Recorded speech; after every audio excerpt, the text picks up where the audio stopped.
enginn sem vinnur með bænum, við vissum það. Jæja, erum við ekki reiðubúin til þess að hefja fund? Ég býð ykkur velkomin til þessa 673. fundar bæjarstjórnar Mósesbæjar og segi fund settan. Það eru 12 mál á dagskrá og síðan fór út tölvupóstur í dag þar sem var óskað eftir því að það yrði bætt einu máli við forsetakosningarnar 2016. Erum við ekki samþykkt því að taka það mál á dagskrá? Takk fyrir, það er samþykkt þá með 9 atkvæðum. Og Sigrún. Má ég óska eftir að það verði sett mál á dagskrá, það ég að segja það. Og hvað snýst það? Það villidýrasamni í Mosfellsbæ. Ég held að sé rétt að það fari í gegnum þá bæjaráð ef það er óskjör að fara að ræða þá og komið þá leiðina þá inn í bæjarstjórn. Það er mín tillaga ef það er fyrirspurn stöðu þess máls. Okay. Erum við ekki sammála það?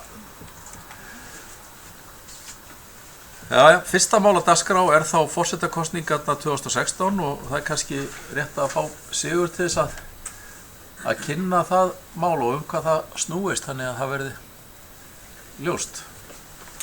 Já, það er sem sagt þannig að sveitarstjórna og útbúa kjörskrá. Kjörskrá á að vera tilbúin 15. júní. Reyndar er ekki kjörskrá útbúin út frá kjörskrástofni sem kemur frá þjóðskrá. Þjóðskrá er ekki búin að senda sveitarfélaginu þetta. Það gerist væntanlega á næstu dögum. Síðan á kjörskránu vera tilbúin 15. júní næstkomandi. En næsti reglulegu fundur bæjarstjórnar er ekki fyrir 22. júní. Þannig að yfirkjörstjórn lagði til að við myndum bara veita bæjarstjóra eða mér í hans umboði heimild til að semja kjörskrá og síðan til að taka á kærum sem að koma eftir að kjörskráin hefur verið samin og lögð fram. Þannig að ekki þurfa að kalla til bæjarstjórn eða bæjarráð í hvert einasta skipti.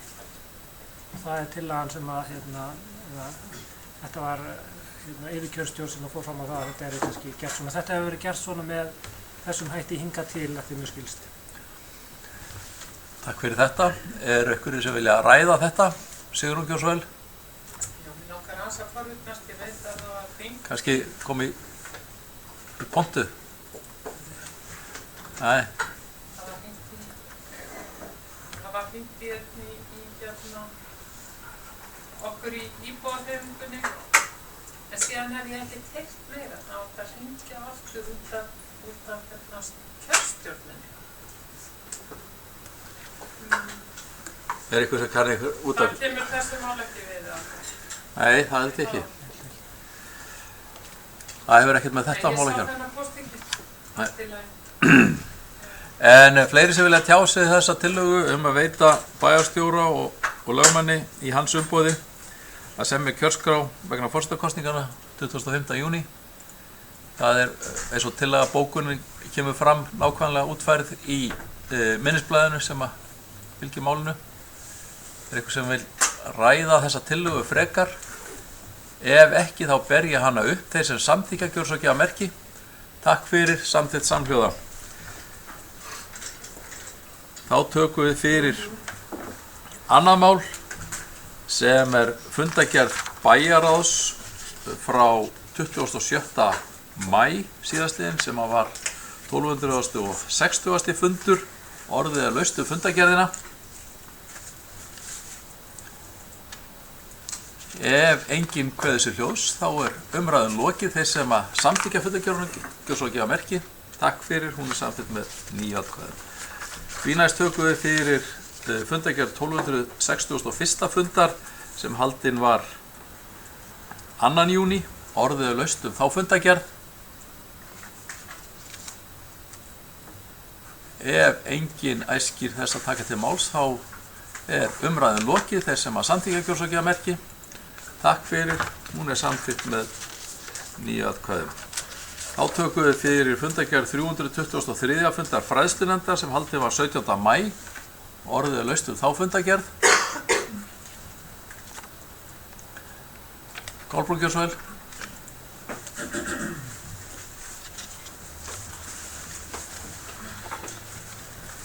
Já, forseti, mér langar bara að segja frá þessum fundi sem átti sér stað niður í Brúalandi, þar sem að nefndarmenn og aðalmenn fræðslunefndar og varamenn fengu góða kynningu frá Þórunni skólastjóra á húsnæðinu og þeim öryggisatriðum sem að verða, þeim úrbótum sem við stöndum frammi fyrir að gera núna á næstu misserum.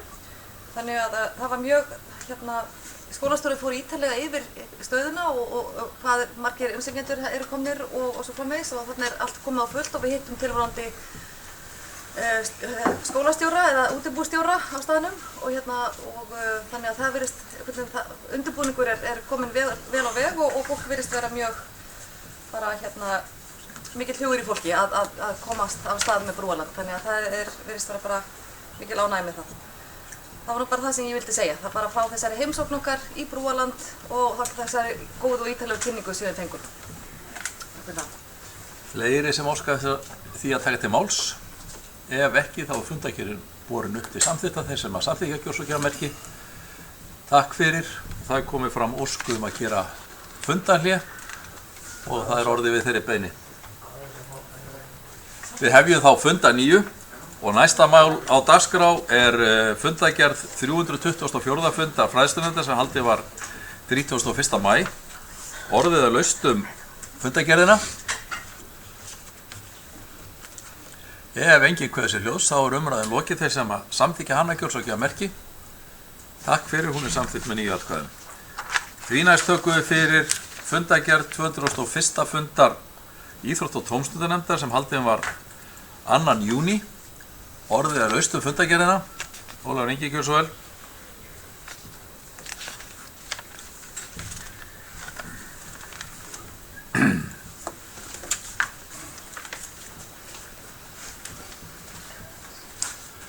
Forseti, ég ætla að koma upp undir lið nr. 2 í þessari fundagerð íþrótt- og tómstundanefndar. Það er mál sem var vísað aftur til nefndarinnar af bæjarstjórn á síðasta bæjarstjórnarfundi og það er tekið fyrir á síðasta fundi íþrótt- og tómstundanefndar. Þetta er skýrsla þetta er skýrsla sem fjallar aðalskoðun árlega aðalskoðun á leiksvæðum bæjarins og 2015. Og þessi skoðun var framkvæmd á hausti, síðastliðið haust og er heildarúttekt á öllum leiktækjum í bænum þar sem okkar yngstu íbúar dvelja jafnan og nýta þessi leiktæki. Þessi skoðun er framkvæmd samkvæmt reglugerð þar að lútandi og það eru fleiri skoðunum sem eru framkvæmdar heldur en þessi árlega. Það eru aðra tíðari og sumar af þessu eru nú framkvæmd, eða sundum er þessar skoðunar framkvæmdar af vottuðu skoðunarfyrirtækjum.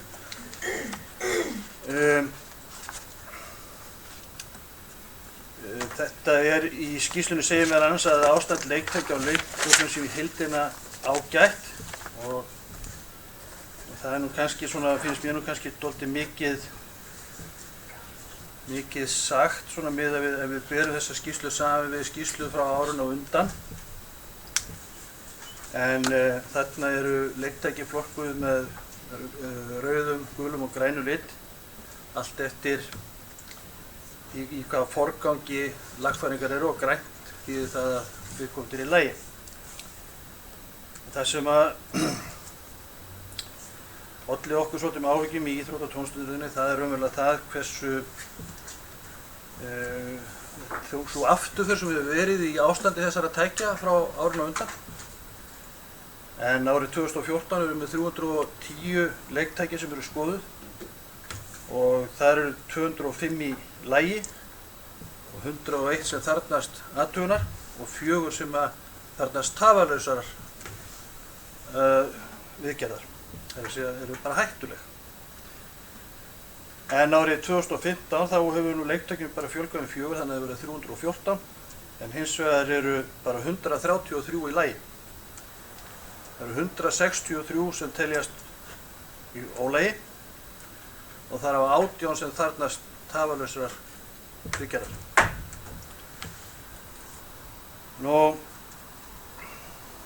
Þetta er áhyggjuefni og það var svona mikið samhljómur í nefndinni að þetta er verkefni sem þarf að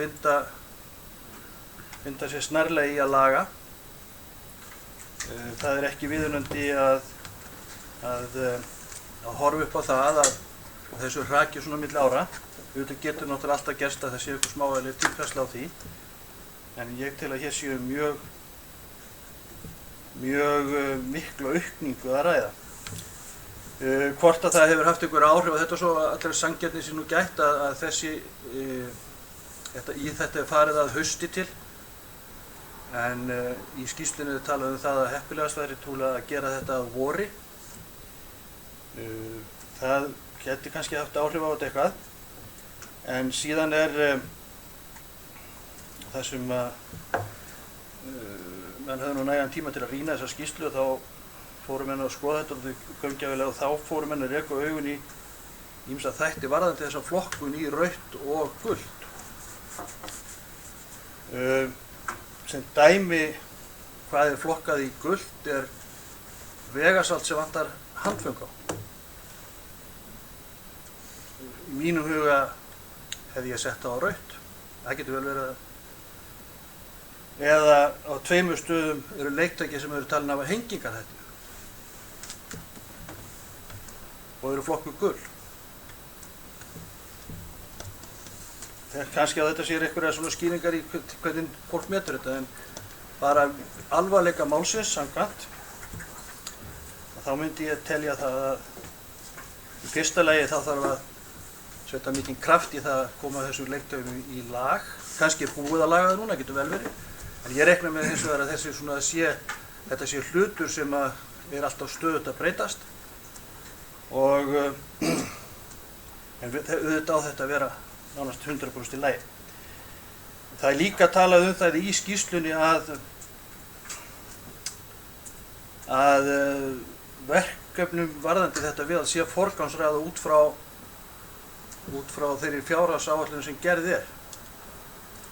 Og á mínu áliti er þetta það alvarlegt mál að ég held að það hljóti að vera hægt að spýta í þá fjárhagsáætlun einhverju auka pening til þess að gefa þessu í lag. Takk fyrir. Haraldur Gjörsvel. Já, forseti, það kom upp undir þessu sama lið og bregðast við þessari ræðu Ólafs Inga.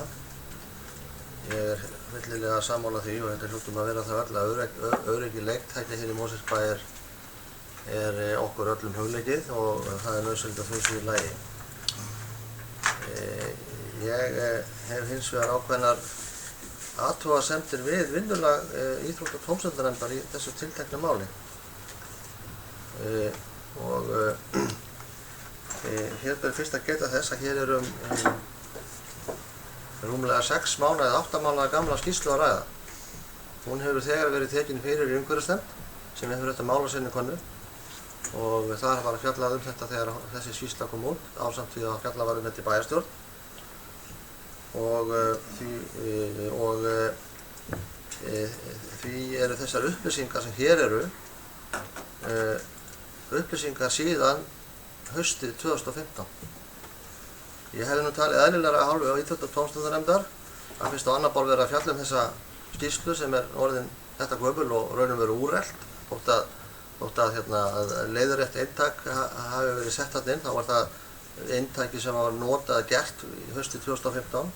Þá hefði nú verið vandaðri vinnubrögð hjá íþrótta- og tómstundunefnd að fá þá sem sömdu skýrsluna og unnu hana til þess að fræða nefndin hvað hún snerist og upplýsingar um það hvað þarna er á ferðinni. En það er nú reyndar þannig að þegar að svona laga tikkar eins og það að þessi hættuleg leiktæki þá er alltaf farið strax í það að gera þau þannig á garði að þau teljist ekki hættuleg. Og það var gert.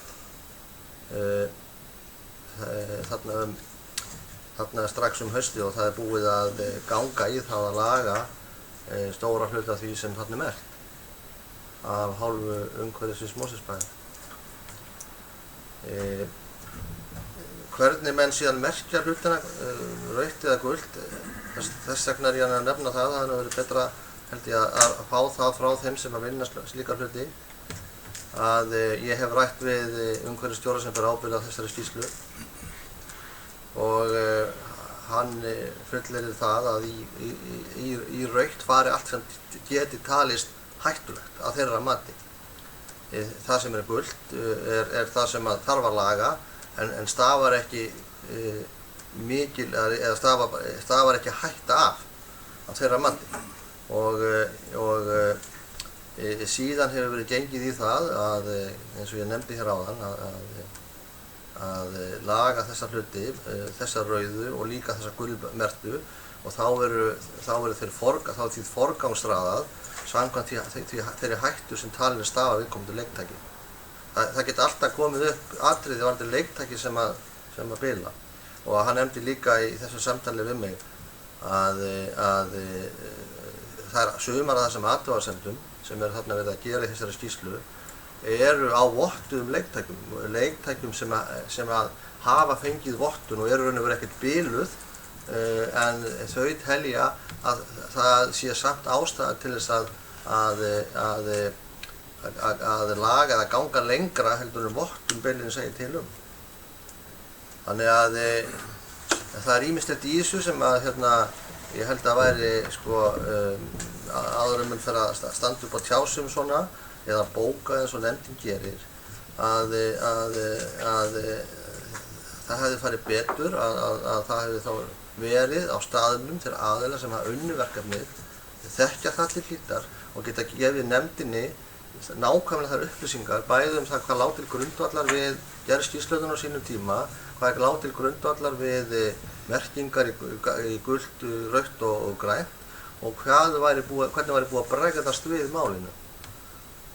Þannig að ég hef nefnt þetta við bæði varaformann og formann Íþrótta- og tómstundanefndar og gert athugasemdir við þetta og ég gerir ráð fyrir því að það verði þannig framvegis að þegar svona lag kemur til frumfjöllunar í Íþrótta- og tómstundanefnd að þá séu þeir aðilar á staðnum sem að málinu unnu. Þannig Íþrótta- og tómstundanefnd geti fengið nákvæmlega þær upplýsingar sem máli snúast.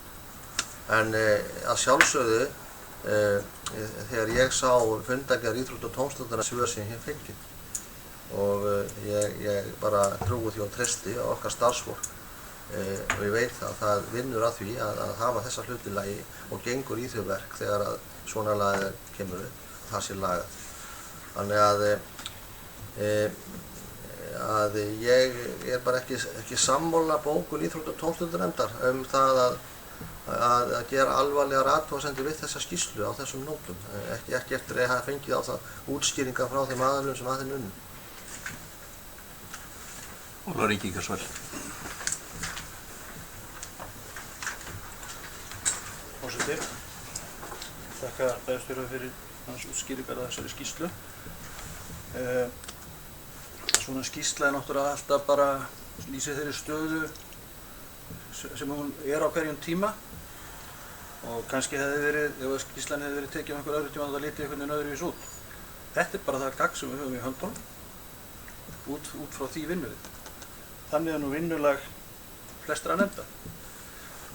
En hins vegar get ég alveg svo sem geti þess að á fyrri fundi Íþrótta- og tómstundanefndar þar sem að óleiðréttað inntaki var til umræðu var nú annar höfundur skýrslunar á þeim fundi. Stóran hluta á hann.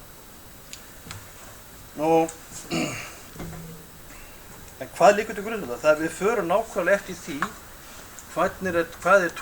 hvað litirnir túlka. Það stendur í skýrslunni.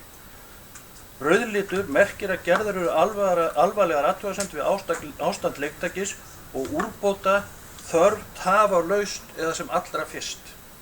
Og gult þýðir annar forgangur á verkefnum og merkir að gerðar eru athugasemdir við ástand leiktækis, það er að segja að það er bilað, það er ekki eins og það á að vera, þó að sé vottað, og æskilegt að lagfæra þegar kostur er. Þannig, eftir þessu var farið og við lestu skýrslunar, þá fannst okkur þetta ekki allstað að passa við. En eins og ég sagði, þetta getur náttúrulega verið túlkunaratriði, en við túlkum allavega, þannig var þetta túlkað í nefndinni og algjör samhljómur það. Og bæjarstjóri má bara vera ósátt við bókun nefndarinnar, það allt í lagi. Sigrún Gjörsvöld.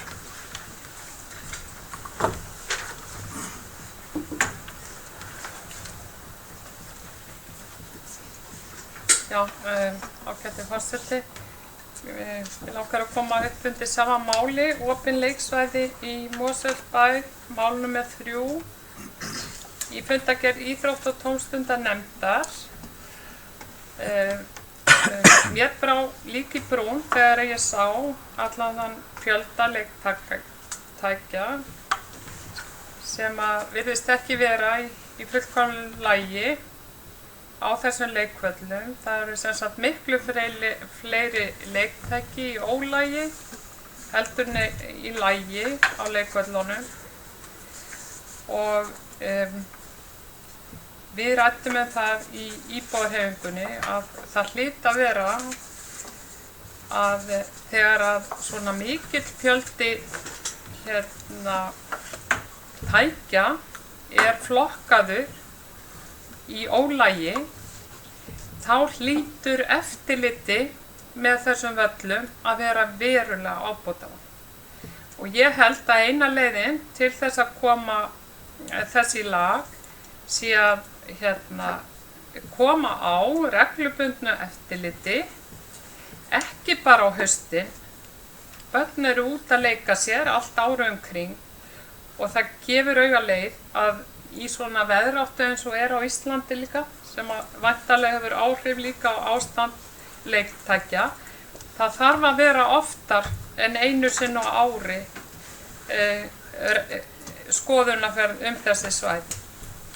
Og ég hugsaði líka þegar ég las þetta, hvort þetta væri ekki líka bara hluti af stóru máli, af stærra máli, sem að liti ekki einungis að leiksvæðunum okkar sem í niðurníðslu, heldur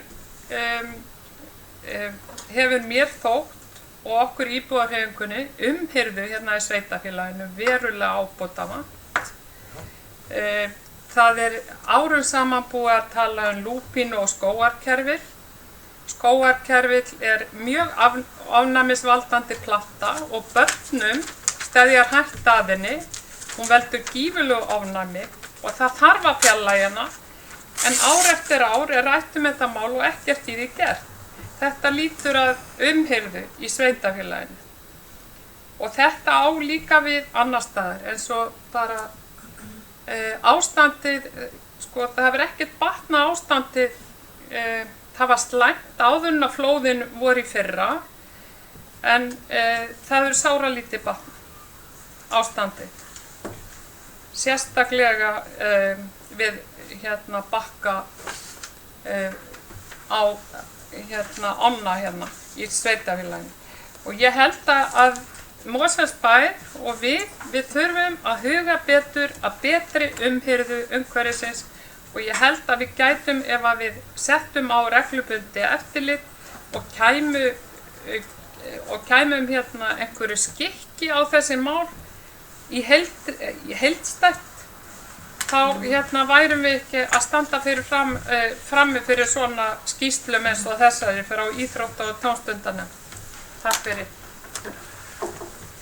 Já, kannski áður en ég gef Haraldi orðið að bara minna á það að þessi ágæta skýrsla var afgreidd í bæjarstjórn með fundargerð umhverfisnefndar hér í miðjan febrúar í vetur og þar var afgreiðslan á þessu máli samþykkt af bæjarstjórn í heild sinni, þannig að bara svona að því sé til haga haldið. En Haraldur Gjörsvöld. Forseti, fyrsta lagi þessi skýrsla síðan haustið 2015. Íþrótta- og tómstundanefnd að fjalla 8 mánaða gamlar upplýsingar og á 8 mánuðum búið að bregðast við þessari skýrslu. Það búið að bregðast við öllum þeim sem að mati starfsmanna bæjarins talið stafa hætta af. Og þess vegna finnst mér að ef íþrótta- og tómstundanefnd sem í raun og veru þetta mál hefur ekki verið að verksviði hennar, heldur hefur þetta verið að verksviði umhverfisnefndar, en hins vegar ef íþrótta- og tómstundanefnd telur nauðsynlegt að fjalla öryggismál á leiksvæðum líka, að þá eigi hún þá að taka með að því síðan hvenær þar upplýsingar eru. Þetta mál var ekkert unnið af íþrótta- og tómstundanefnd. Það var unnið af umhverfisstjóra bæjarins, umhverfisfulltrúa ásamt starfsmanni á umhverfissviði og skýrslan lögð fyrir umhverfisnefnd og svo fyrir bæjarstjórn. Ég veit ekkert af hverju íþrótta- og tómstundanefnd fór að fjalla um þetta. Ég bara ekki hugmyndu það. En það er bara fínt. En þá held ég á negi þá að taka málið til umfjöllunar og miða við þann tíma sem líður frá því að skýrslan er gerð og þar til að málið er tekið til umfjöllunar. Þannig að ég vil bara árétta þetta. Það tala hér um eftirlit og slíka hluti í Mosfellsbæ. Bara að bæjarfulltrúa íbúarhreyfingar til upplýsingar, það er reglubundið eftirlit á leikvöllum bæjarins. Það er sérstaklega starfsmaður í áhaldhúsi sem hefur það verkefni. Og ég hef fengið ábúri fyrir það að benda fólki á að spyrja fyrst og skjóta svo, þannig ég ætla ekki að koma með þá ábendingu aftur. En þannig er það er eftirlit með leikvöllum bæjarins og reglubundið og það er líka sérstakt verklag í áhaldahúsi þar sem að bænum er skipt upp í svæði, farið er þannig að þessi tryggt að bæinn sem farið með reglubundum hætti og þá bæði við leikvelli eða leikvelli, götur og hvað eina sem snýr að því sem að getur verið í stórum bæ eins og Mosfellsbæ. Þannig að ég get fullvissa að alla hér við þetta borð og bæjarfulltrúar og íbúahreyfingarinnar líka að starfsmenn bæjarins leggja sig í líma og leggja sig alla fram að sinna þessum málum af kostgæfni. Og ég held að það sé engin ástæða til þess hér að standa hér á þessu púlti og fara að æpa úlfur út af 8 mánaða gamalli skýrslu. Það er eitt af okkar eftirlitstækjum, okkur ber að taka það alvarlega og það er gert. Það er gert með því að það er brugðist við þessu með þessum hætti. Og ég treysti starfsmönnum bæjarins fullkomlega til þess bæði að meta hvað helst mjög hættulegt og hvað telst til atriða sem þurfi að laga en stafar ekki beinlínis hætta af og að sjá til þess að það sé gert. Ég hef líka spurst fyrir það og fengið upplýsingar um það hvernig hefur verið brugðist við og í mínum mati er það algjörlega fullnægjandi. Síðan hvað varðar umhverfi bæjarins, ég veit nú ekki alveg hvað kemur þessu máli við, af því að það var nú farið að tala um það hérna, að það bara mótmæli því harðlega að það sé illa hér þennan bæ hirt. Þessi bær er að mínum mati mjög vel hirtur. Við höfum fengið sérstakt hrós, við höfum fengið ábendingar um það að hér sé umhverfið háttað miklu betur heldur en flestum okkar nágrannasveitarfélögum. Þótt að sé skógarkerfi eða lúpína sem fer fyrir brjóstið á einhverjum og þar á meðal bæjarfulltrúar og íbúahreyfingarinnar, þá er það bara ekkert alveg þannig að það fyrir brjóstið öllum. En ég er hins vegar alveg sammála því að það þarf að halda þessum plöntum í stefjum og allt því er unnið en að tala um það í því samhengi og bera það saman við umhverfi bæjarins finnst mér algjör fyrra og ekki sanngjarnt gagnvart því þeim starfsmönnum sem vinna baki brotna því að halda bænum hér í fallegu og góðu ástandi. Mér finnst persónulega bærinn okkar mjög fallegur og mjög vel hirtur.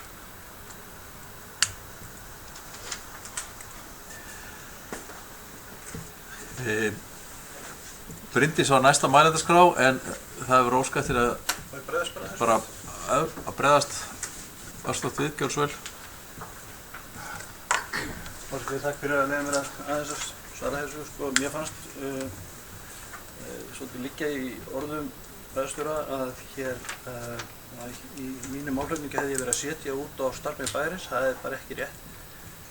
Ég held að þeir hafi unnið sitt starf og vinnið sitt starf mjög vel og að samviskusamt og ég hef ekkert út á eftirlitið þannig séð að setja. Ég held að þeir sinni þessu reglubundna eftirliti sem að þeim ber skylda til samkvæmt reglugerð sinni því bara vel. Það sem ég er að vekja athygli á, það er, við getum kallað það statistík á milli ára, á milli einhverja 2 punkta, þar sem að hlutirnir eru ekki eins góðir eins og þau voru síðast. Heldur að það fari versnandi. Það er kjarninn í málinu og við þurfum að halda þeim standardi góðum að þessi tæki sér í lagi. En ég ítreka það, ég held að starfsmenn bæjarins vinni mjög gott starf. Líka þá svara bara mjög stutt. Björnsvöld.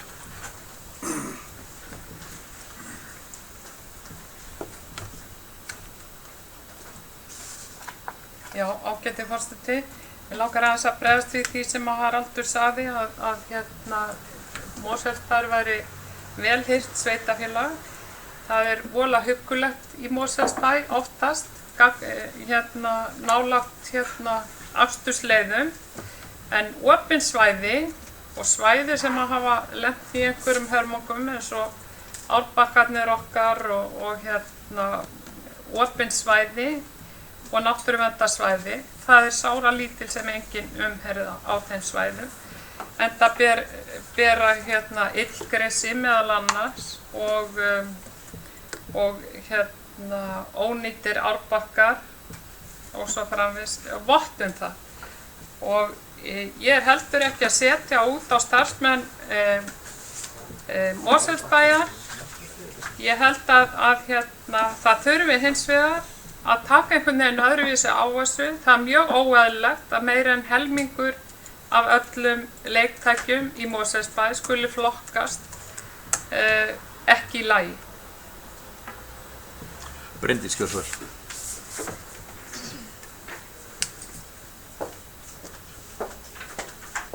Já, forseti, ég ætla að fá að taka líka til máls undir þessu sama lið ástand leiksvæða eða opinna svæða í Mosfellsbæ. Mér var líka mjög brugðið við bókun íþróttar- og tómstundanefndar og við ræddum þetta í okkar meirihluta og fengum svona skýringar okkar manna á því við hverju nefndin hafi verið að bregðast, og ég get alveg heilshuga tekið undir það að lesa í skýrslum að það sé hengingarhætta í einhverju leiktæki er auðvitað stór alvarlegt mál og manni er verulega brugðið. En svo er einmitt ágætt að lesa skýrsluna út af því að bæjarfulltrúi íbúahreyfingarinnar taldi að ástæða þess að hlyti að liggja í því að eftirlitið væri ekki nægt og lét því í veðri vaka að það væri bara gert einu sinni á ári eins og þessi skýrsla kynni að bera með sér. Þá vil ég bara vekja athygli á því að svo er alls ekki. Og það er einmitt farið sérstaklega yfir það í skýrslunni hvernig eftirliti með leiksvæðum er háttað. Það er talað það að það sé farið í reglulega yfirlitsskoðun í hverjum það bil á mánaða fresti. Það er farið 2 til 3 sinnum á ári svona rekstrarskoðun og svo er þessi aðalskoðun sem er árleg og þetta er skýrslan sem er niðurstaða þess. Þannig að ég held að þessi upptalning hér og hvernig farið er eftir þessu verklagi og eins og nefnt var hér að bæjarfulltrúa Samfylkingarinnar þá gilda mjög stranga reglugerðir þetta og það er gott og það er enda full ástæða fyrir því að það eru mjög ströng reglugerð í kringum þessi opnu svæði því miður þá hafa orðið alveg hörmuleg slys á svona svæðum. Og það er kannski svolítið nýr veruleiki frá því sem var að hér voru sett upp leiktæki áður svona af gamla skólanum eins og við þekktum vegasalt og rólur og sandkassa eins og voru á leiksvæðinum í gamla daga en nú eru bara kröfurnar allt aðrar og sem betur fer. Þetta þurfa að vera vottu leiktæki sem þýðir það líka samanskapi að þau eru mun dýrari og það þarf einmitt að vera vottuð úttekt reglulega og þessi reglubundna úttekt á vegum sveitarfélaganna. Þannig að ég held að og eins og út af það hefur rætt ég held að starfsmenn bæjarins sé að standa sig mjög vel í því að uppfylla þetta. Það er auðvitað samt sem aðeins miður að það séu leiktæki hér sem séu flokku þannig að það þurfa að fara strax í einhverjar aðgerðir. En góðu fréttirnar eru þá einmitt þær að starfsmennin okkar gera það, fara þá líka strax í það að laga þau eða fjarlægja eftir því sem ástæða þykir til. Og því er ég algjörlega sammála bæjarstjóra í því og ég held að við nefndin ætti að taka það upp sem sitt verklag að ef að fjallað er þessa skýrslu árlega inn í íþrótta- og tómstundanefnd eins og gert reyndar í umhverfisnefnd og maður getur reyndar velti fyrir sér hvort það sé ástæða til þess að gera það í báðum nefndunum.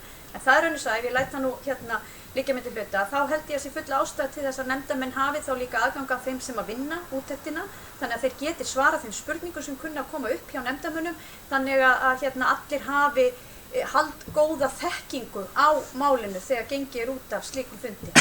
Og ég vil bara leggja það til að það slíkt verklag verði haft uppi í framtíðinni. Að þessu sögðu þá langar mér nú líka að benda á það sem að ég hef líka töluverðar áhyggjur af og við höfum reyndar rætt svolítið í skipulagsnefnd. Og það kemur einmitt fram í þessari ágætu skýrslu þar sem verið að ræða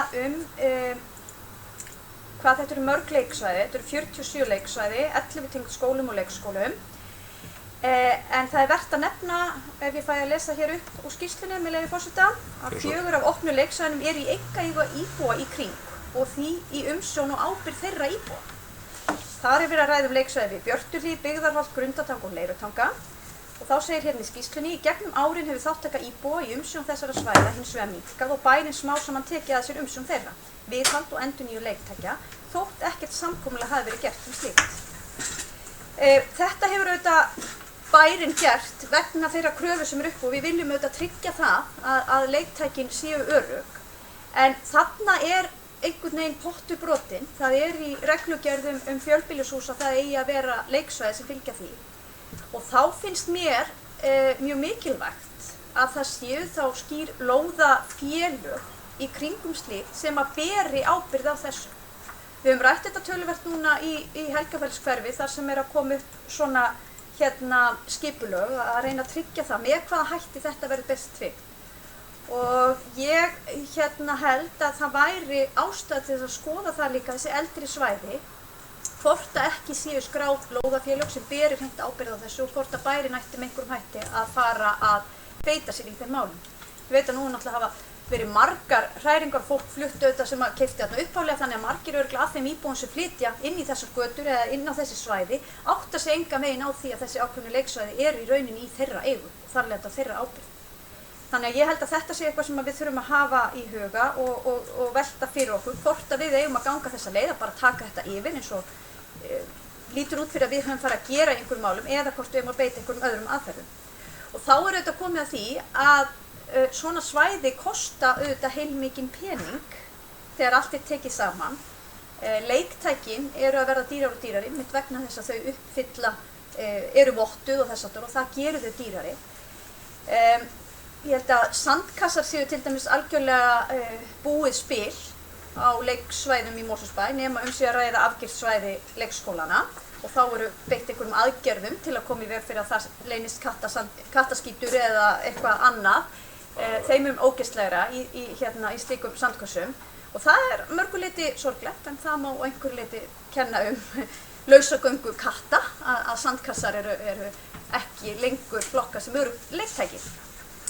Þá finnst mér ástæða til þess að nefna og hrósa reyndar umhverfissviðið sérstaklega fyrir nýja leikvöllum sem var endurgerður núna bara á vormánuðum inn í Víðitek.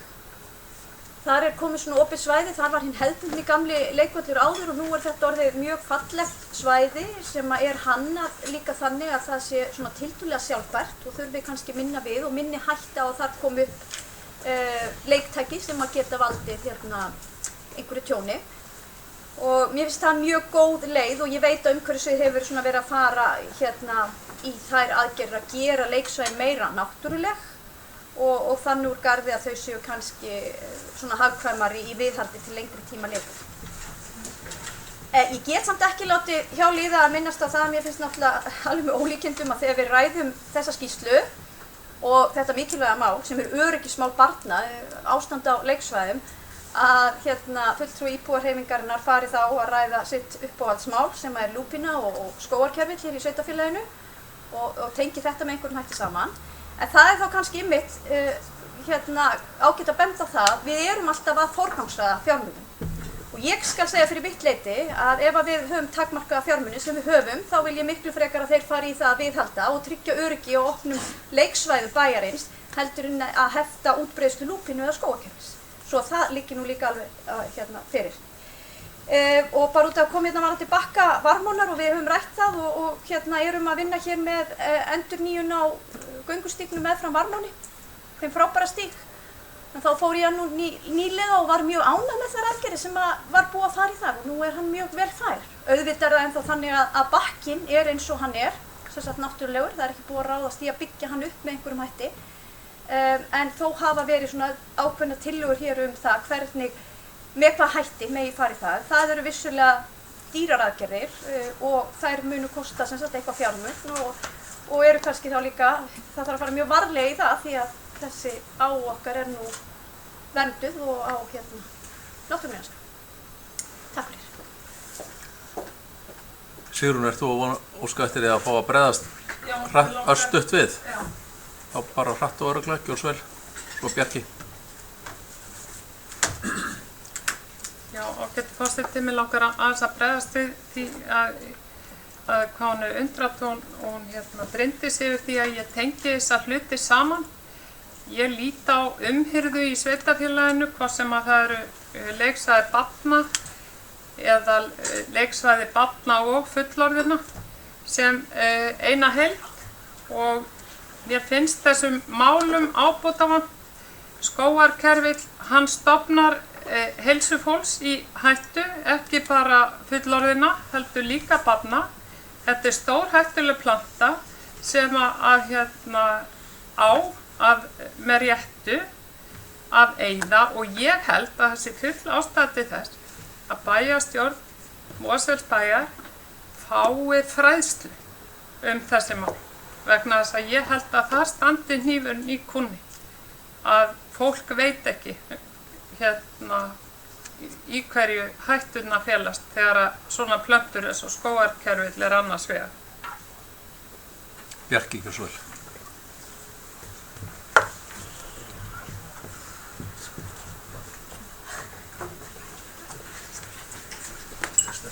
Já, forseti, ég kem hér upp undir þessu sama lið sem heitir hér opin leiksvæði Mosfellsbæ.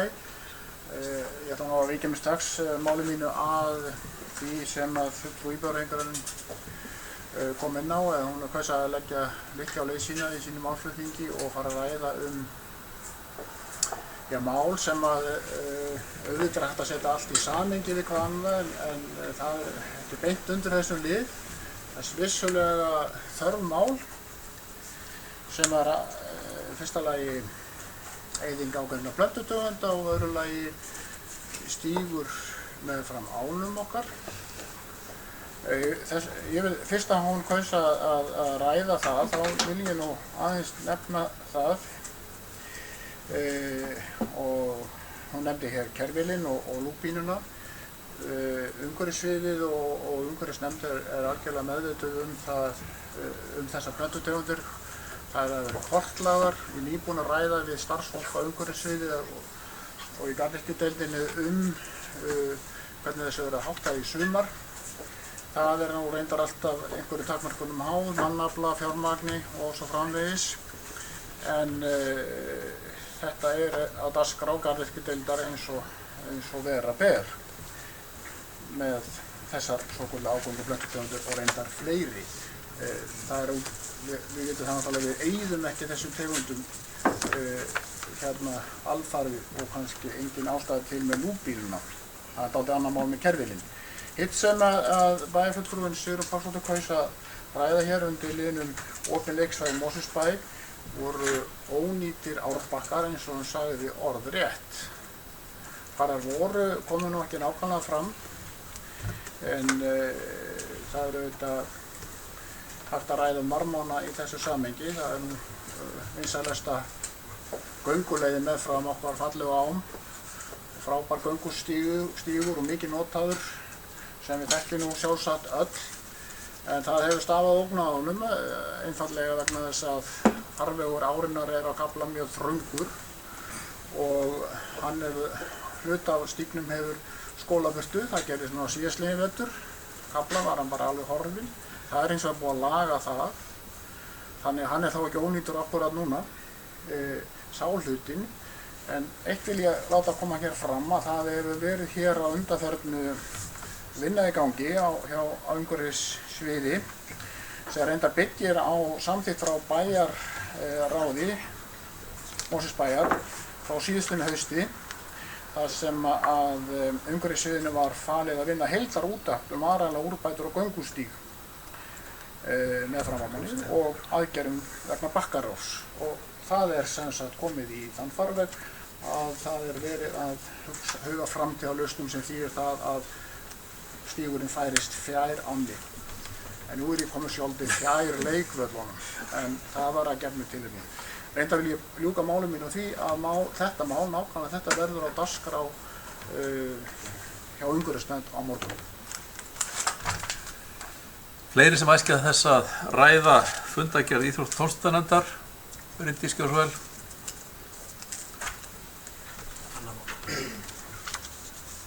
Já, ég hafði ekki gefið fleirum orðið undir þessu máli. Já, forseti, ég ætla að fá að taka til máls undir lið nr. 6 í fundargerðinni sem upplýsingar frá íþrótta- og tómstundafélögum. Og í ljósi þess að við erum nú svo heppin að hafa hér fulltrúa úr íþrótta- og tómstundanefnd að þá þætti mér kannski vænt ef að hann gæti með einhverjum hætti brugðist við og sagt mér og okkur hér svolítið frá þeirri umræðu sem átti sér stað undir þeim lið. Þá ég ekki síst að velta því fyrir mér hversu mikið hallar á stúlkur þegar kemur að skráðum þáttakendum eða félögum í íþróttafélögunum okkar. Mér ljóst að þetta hefur nú verið svona í einhver tíma en ég velti fyrir mér hvort að við séum ekki að ná einhverjum raunverulegum árangri. Ég gat svona ekki í fljótu bragði þrátt fyrir það að við séum nú með mjög flotta tölfræði og þetta kom allt fram á heimasíðun okkar og að þá náði ég ekki að taka og bera saman árin. Ég var alltaf fyrir mig hvernig þróunin hefði verið. Þannig að ef fulltrúin okkar í nefndinni þekkir það eitthvað þá væri áhugavert að ræða það. Mér finnst þetta mjög sláandi upplýsingar. Sérstaklega þá þegar er að ræða fjölgreinafélag eins og Aftureldingu sem að, mér brestur ekki minnið, með 11 deildir eitthvað þess að það. Þá hefði maður nú haldið, 10, ok, þá hefði maður nú haldið að slíkt félag ætti að hafa fulla burði til þess að höfða jafnt til drengja sem stúlkna. Og við hefum náttúrulega haft, konurnar okkar hafa verið að gera mjög góða hluti í meistaradeildunum, bæði í efstudeildunum, bæði í knattspyrnunni og svo í blakinu núna síðast og svona með fljótu bragði dettur mér líka í hug karatedeildin okkar og eflaust eru þarna fleiri sem ég að gleyma þannig að ég velti því fyrir mér hvað hverju sætir og hvort að nefndin hafi beint einhverju tilmælum til félagana sérstaklega hvað þetta varðar og ef svo ekki hvort að við hér við þetta borð þurfum kannski að fara að taka þessa umræðu eitthvað lengra og gera enn ríkari kröfu á þessi félög okkar. Ég átta mig nú reyndar á því að þegar kemur að því að innleysa frístunda ávísanirnar þá jafnast bilið svolítið sem að segir okkur það að stúlkurnar eru í auknum mæli að sækja sína afþreyingu þá út fyrir allavega þessi félög og ég veit það bara út að ég þekki það að Völklass býður hér upp á dans þannig að það er nú innan Mosfellsbæjar og þar er fjöldi af fyrst og fremst stúlkum held ég örugglega og þær eru eflaust að nota frístunda ávísanir sína þar og ekkert út á það að setja. En þetta kristallar kannski það hvað er mikilvægt og hvað er aukinn lífsgæði fólkin í því fyrir fjölskyldufólk að það sé afþreying í boði fyrir börnin innan bæjar. Ég þekki það sjálf sem 3 barna móðir, það að vera að skutla börnum í frístundir niður í bæ, í umferðinni eins og við þekkjum hvernig hún kann að vera eftir vinnu og allt þetta. Það er bara ákveðin skerðing á þessum tíma sem fjölskyldan hefur saman. Þannig að þess vegna hefur maður nú státað sig að því að hér séu fjöldi þessa íþróttafélaga og þetta stóra og öfluga félag með 10 deildir. Þannig að ég hefði svona fyrir hönd okkar í bænu í bæjarstjórn sem erum að setja auðvitað umtalsvert mikla peninga í þetta og ég veit að í Aftureldingu er unnið frábært starf, ég er ekki að kasta henni rýrð á það, en það er spurning hvort að þetta sé einhver hlið sem þurfi að ræða sérstaklega og mögulega fara í einhverjar aðgerðir með íþróttafélögunum til að reyna að jafna þetta hlutfall. Það var ekki Gjósvel.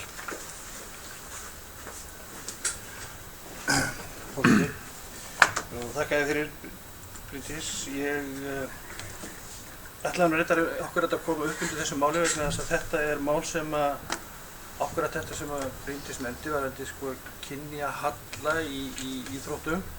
Við getum kallað það svo meðal ungmenna. Þetta er nú mál sem við þekkjum hér ágætlega, ég og bæjarfulltrúi Kolbrún. Við unnum mjög skemmtileg starfi innan Aftureldingar á sínu tíma og eitt af því sem ég bara frekar ánægður með. Og það var það að við unnum að jafnréttisstefnu fyrir félagið og eftir því sem ég best veit að þá held ég að Afturelding sé eina félagið af þessum sem hljótastyrki sem með sérstaka jafnréttisstefnu. Og svo jafnréttisstefna á að miða að því að jafna hlut kynjana í varðandi allan aðstöðu og aðbúnað og æfingafjölda og svo framvegis meðal annars. En svo ég víki nú kannski að því sem var spurt þá var svo umræða í nefndinni þetta mál var svona tölverð, hefði alveg getað mátt vera meiri en við höfum hins vegar tekið þessu umræðu undir öðrum liðum áður. Og ef ég maður rétt að þá var þau haust að þá voru við að ræða það að setja ákveðin skilyrði fyrir því að íþróttafélögum þau fengju styrk til barna- og unglingastarfs. Og meðal annars að þetta vera skilyrði að viðkomandi félög settu sér jafnréttisstefnu. Nú, það hefur nú kannski ekki eitt og sér borið neitt sláandi árangur hjá Aftureldingu en hins vegar er rétt sem að bæjarfulltrúi Bryndís benti á að við höfum ekki tölur til að bera saman milli ára. Mín skoðun er svo að við ættum raunverulega að gera frekari kröfur til þessara félaga heldur við gerum í dag og skilir það með sterkari hætti styrkveitingar frá bænum varðandi upplýsingagjöf. Ég hef heyrt það á starfsmannanefndinni að það hefði gengið oft frekar erfiðlega að nálgast þessar upplýsingar þó þetta sé nú ekki mikla, þannig verður eingöngu að koma upplýsingar varðandi ársreikninga, fjárhagsstöðu félaga og fjölda og svo kynjaflokku fjöldi drengja og stúlkna á barna- og unglingastigi. Ég get svo í varðandi Aftureldingu þá eru til dæmis hlutföllin, við erum með aldur drengi fæddir 97 til 2009, þetta er það bil sem við erum að tala um. Þar eru við með 920 drengi og 547 stúlkur. Þetta er svona nokkurn veginn helmingur. Við erum með verra hlutfall til dæmis í golfklúbbnum. Þar eru 152 drengir og 48 stúlkur. Það þyrftu við greinilega að taka sig enn betur á. Nú, hins vegar skátarnir þeir standa sig bara nokkuð þokkalega. Þar eru 57 stúlkur á móti 48 strákum. Það er svona nokkuð næstu því jafnt. Það er náttúrulega þetta verður aldrei alveg. Þannig að þetta er svolítið í þessu áttina. Þó er eitt félag sem sker sig út þar sem að stúlkur eru fleiri en drengjur og það er hestamannafélagið. Þannig að það er spurning, þarna þarf að hvetja strákana greinilega til þess að æfa reiðmennsku hjá þeim, hjá Herði.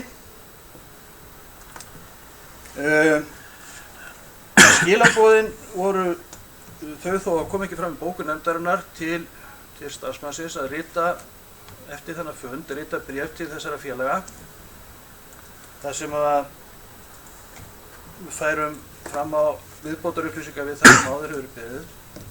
Annars vegar það að þau upplýstu það hvort að þau væri með jafnréttisstefnu eða jafnréttisáætlun í gangi og svo líka það hvort einhver áætlun væri hjá þeim til þess að leiðrétta þann kynjahalla meðal barna og ungmenna sem er sláandi hjá mörgum félögum. Þannig að það er það sem við ætlum að biðja frekar upplýsingar um. Takk. Já, ég ætla að gefa sjálfum mér orðið. Þessar tölur sem þau eru að ræða segja í raun og ekki neitt. Alltaf ég að leyfa mér að fullyrða. Án þess að við vitum hvernig árgangurinn er samsettur í sveitafélaginu. Árgangarnir, viðkomandi árgangar. Og ég veit það allavega í sumum bekkjardeildum í skólanum, þá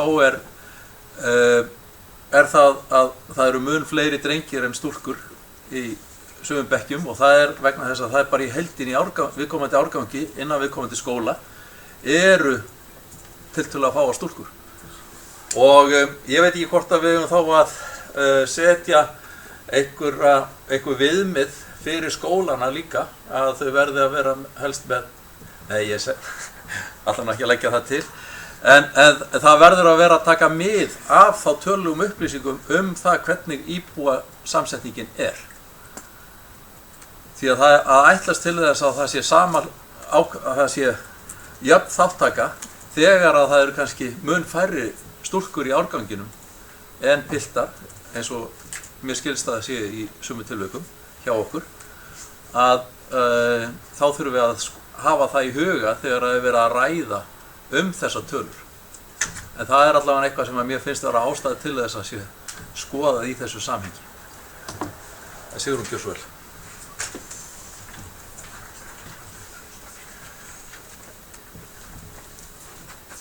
Já, ágæti forseti.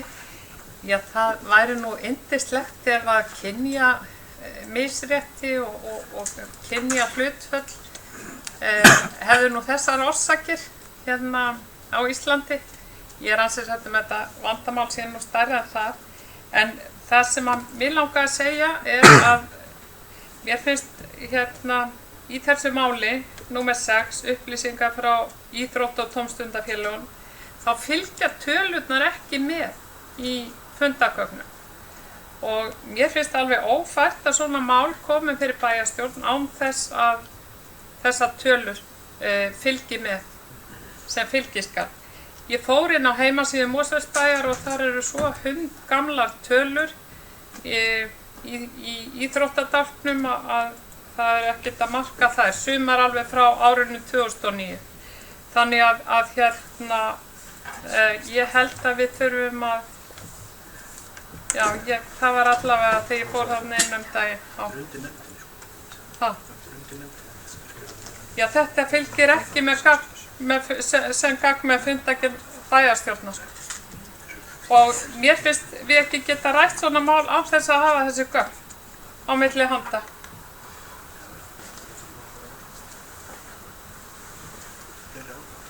Bryndís Gjörsvel.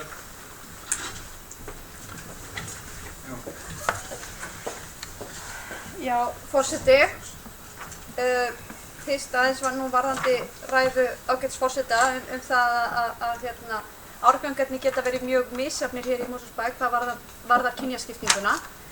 Ef að það er staðreynd og formaður fræðslunefndar hefur upplýsingar það, þá hvet ég að sjálfsögðu íþrótta- og tómstundanefnd til að leggja það líka inn í þennan púk þegar verið er að ræða þessi mál, þó að ég leyfi mig nú að efast stórlega það að það halli hér verulega á annað kyni þegar verið að tala 10 árganga. Þó að breytingarna geti verið einhverjar aðeins milli árganga, þá held ég að þegar við erum að tala stóru myndin hátt í 10 árganga sem eru að æfa, þá ætla ég að leyfa mér að efast að það hafi mikil áhrif. En aðeins varðandi það sem bæjarfulltrúi íbúahreyfingarinnar kemur inn á, að þá eru þarna rosalega mikið af gögnum undir og ég mitt fyrst í fór nú grafmynd á fer maður oft í efsta skjalið sem er elst þannig að nýjasta skjalið er niðri og þar er Excel-tabla.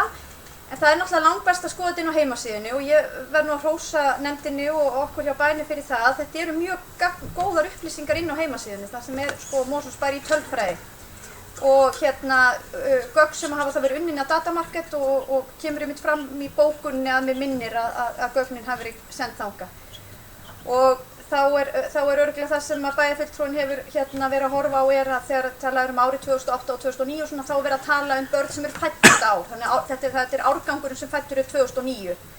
Þá ef ég horfi beint í töfluna þá eru til dæmis 57 stúlkur og 59 drengir sem að væri nú til dæmis bara nokkuð gott og það segir okkur þá að hjá yngstu börnunum sé þetta bara ágætt. En leið við komum með börnin sem eru fædd 2008 þá eru 59 stúlkur og 80 drengir. Börn fædd 2007 þá eru 72 stúlkur og 104 drengir. Og svona mætti halda áfram og eftir í rauninni sem að þau eldast að þá verður kynjahallinn meiri. En ég bara þakka fyrir þessi svör sem komu fram frá fulltrúa í íþrótta- og tómstundanefnd og ég bara hlakka til að fá að sjá þessi gögn þá þegar þau koma aftur inn til nefndarinnar og þá hingað fyrir bæjarstjórn. Hverjar eru þá skýringar félagana og ég með tek undir það mikilvægi þess að við ítrekum það að íþrótta- og tómstundafélögin okkar setji sér jafnréttisstefnu. Það er ákvæði það í samkomulaginu, eða samningnum sem við höfum gert við þau og ef að þeim vantar einhverja aðstoð við það, að þá held ég að við höfum líka boðið fram kraft okkar hér, verandi með fína jafnréttisstefnu áætlun, hvernig hægt sé að leiðbeina félögunum við það að gera slíkt til sama. Og þá er ekki nóg að hafa svo einmitt einhverja stefnu hangandi upp á vegg, heldur þar líka að vera með markmið og vinna eftir því. Og þá skildi maður ætla, í ljósi þess að það var nú talað stefnu sem Afturelding hefði gert, að þetta ætti að kalla á einhver viðbrögð í samræmi við hana og þannig að Afturelding þurfi núna að fara að beita sér í auknum mæli fyrir því að hvetja stúlkur til þess að stunda íþróttir. Já, þetta var sjálfur mér orðið. Það má ekki misskilja mig að ég hef eitthvað á móti iðkun stúlkna. Þvert á móti er ég mjög fyrir það að það sé jafn þáttaka. En af því að ég náði nú að finna tölurnar sem ég fann ekki áðan og bara til þess að byrja að lesa hérna, 2007, þá voru 85 drengir, 67 stúlkur. Næsti árgangur, 84 drengir, 52 stúlkur. Þá 82, 70, 82, 72, 91, 73, ég ætla að hætta lesturinn. En það er einn árgangur þarna ef ég held áfram að það sem að stúlkurnar eru fleiri. En það er marktækur munur virðist vera á fjölda drengja og stúlkna í bæjarfélaginu. Og það var það sem ég var að reyna að vekja athygli á áðan og því væri nauðsynlegt að hafa það í huga hvert hlutfallið væri en ekki bara fjöldin og vildi koma því að í umræðinni að það væri skoðað en ekki bara hreinar tölur heldur hlutfallstölunar. En Kolbrún gjör svo vel.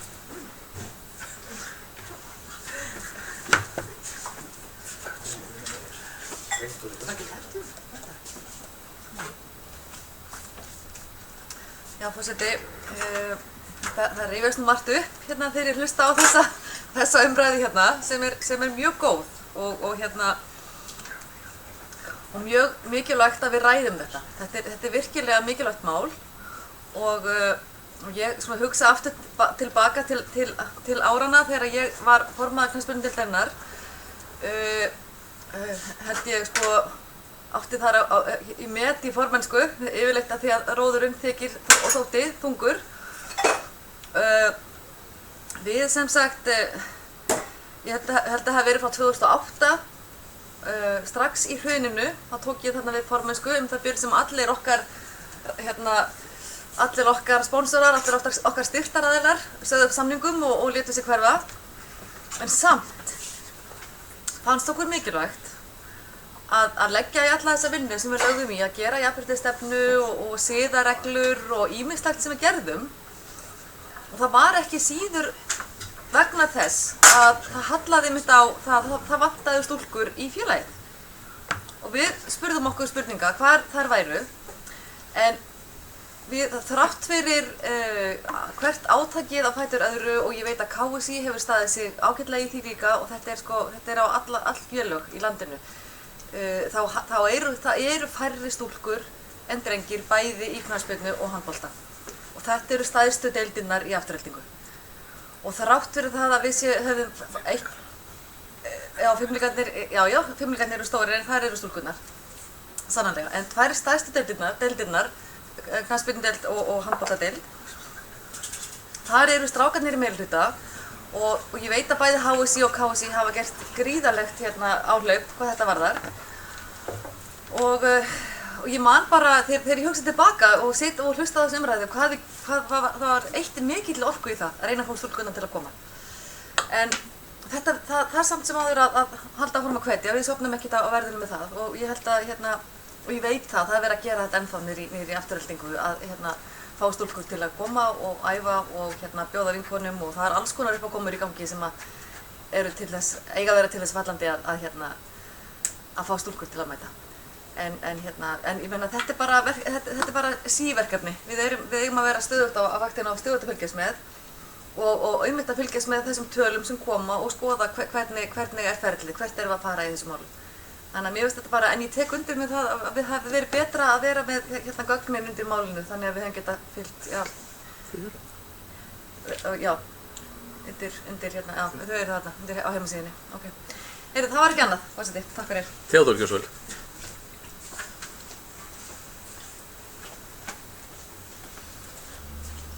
Forseti, já, það var ánægjuleg umræða og ég það var kannski líka bæta því við og það eru fína tölur sem eru hjá nefndinni og það sér hérna saman tekinn fjölda barna á bænum og það kannski þarf líka að hafa í huga kannski ekki þegar við leggjumst á sveif með Hafstein þessar tölurnar séu gagnslitlar eða lausar tímbili. Það er kannski líka aðeins það að séu tvítalningar, það er að segja að stúlkur eða strákar séu í 2 íþróttum eða 3 og þá telja þau í hvert skipti þannig að kannski það skekkir það en breytir ekki því að ef við skoðum notkun í íþróttaáherslunni þá kemur ljós að ef mér reiknast rétt til að það séu 777 drengir og 726 stúlkur sem er einhvers stað 52% á móti 48 og varðandi þetta þá kannski þá held ég að sé í lagi og mér svo lengi langað að við getum líka gripið til ráðstafana bæði til að, ég held að sé í stefnun okkar íþrótt- og tómstundamál að skoða og rannsaka hvaða stúlkurnar sækjast í íþróttum og tómstundum. Þetta er ekki bara, okkur dettur oft í hug bara hefðbundin fótbolti úti við erfiðar aðstæður eða fimmleikar og hvað það er. En við eigum að vita að við getum líka tekið þá ákvörðun í hér að gera kannski eitthvað meira fyrir stúlkur til að jafna þennan mun því að það er auðveldur og þið þekkjum það sem hefur komið að þessu og fá féð það sem snýst að drengjum talningum þegar eldast. Það er sjónvarp og það er ýmislegt þannig að við megum alveg grípa til ráðstafan til að jafna þennan mun og við hefum bara dálítið ófeimin að gera það ef okkur langar til þess. Þannig en ég held að tölurnar segi það að þetta er nokkuð allavega ávísunin notuð þannig og hún er kannski réttasta talningin að þessu leyti að hvað féð er sótt og mér sýnist að það er 52% stráka á móti 48% stúlkna á öllu þessu aldurspili. Og ég held bara við ættum svona kannski í einhverju framtíð og kannski nefndina þess að skoða betur hvernig við getum hort í þetta og hvort við eigum í einhver tilvikum jafnvel að beita þeim reglum og lögum sem leyfa okkur að mismuna á þennan hátt. Að auðvelda stúlkum þá talningum í knattspyrnu eða einhverju svona stráka, hvað sé tengt kannski að gera aðeins betur við þær eitthvað tíma meðan við rífum það í gang. Og við vitum alveg hvaða, og bara með síðustu viðburði í fótboltanum, hvaða æfingarleikur hafði miklu meira umfjöllun heldur en alvöru fótboltaleikur. Það skiptir talsverðu máli fyrir, ég ætla ekki að gera kannski það meira umfjöllunarefni heldur en nauðsynlegt en ég held að bara kvennadeildin hjá okkur á áherslu greinilega Pepsi að sýna bæði frá stúlkuboltamörkunum og strákamörkunum, þetta skiptir máli. Þannig ég held að við höfum alveg ófeimin að taka þessu umræðu. Og ég held að sé aðeins að marka þessar tölur sem þarna koma fram. En kannski nefndin myndi aðeins rýna betur hvað við getum gert til að bæta þetta, allavega þekka þessu upplýsingu, þekka þetta betur og grípa það til einhver ráðstafana sem að bæði gera þetta skemmtilegra og ef að stúlkur er í öðru heldur en strákar að styðja það bara þar, fá upplýsingar það, þetta eru kannski verið í hefðbundnum félagum og ég held að það sækir til þess mikið í skautafélag, hérna í Egilshöll sem ýmislegt þar í gangi sem við höfum kannski ekki upplýsingar Og síðan eru þetta ánægilegt að sjá að þær taka yfir hestamannafélagið, sýnist mér. Það er tvöfalt fleiri þar og mér sýnist skátarnir búa við það sama. Þar eru sýnist mér 79 móti 40. Þannig ég held að það er margt gott framöndan. Allavega, takk fyrir mig. Það kynni ég umræðu. Ólafur Ingi Gjörsvöld.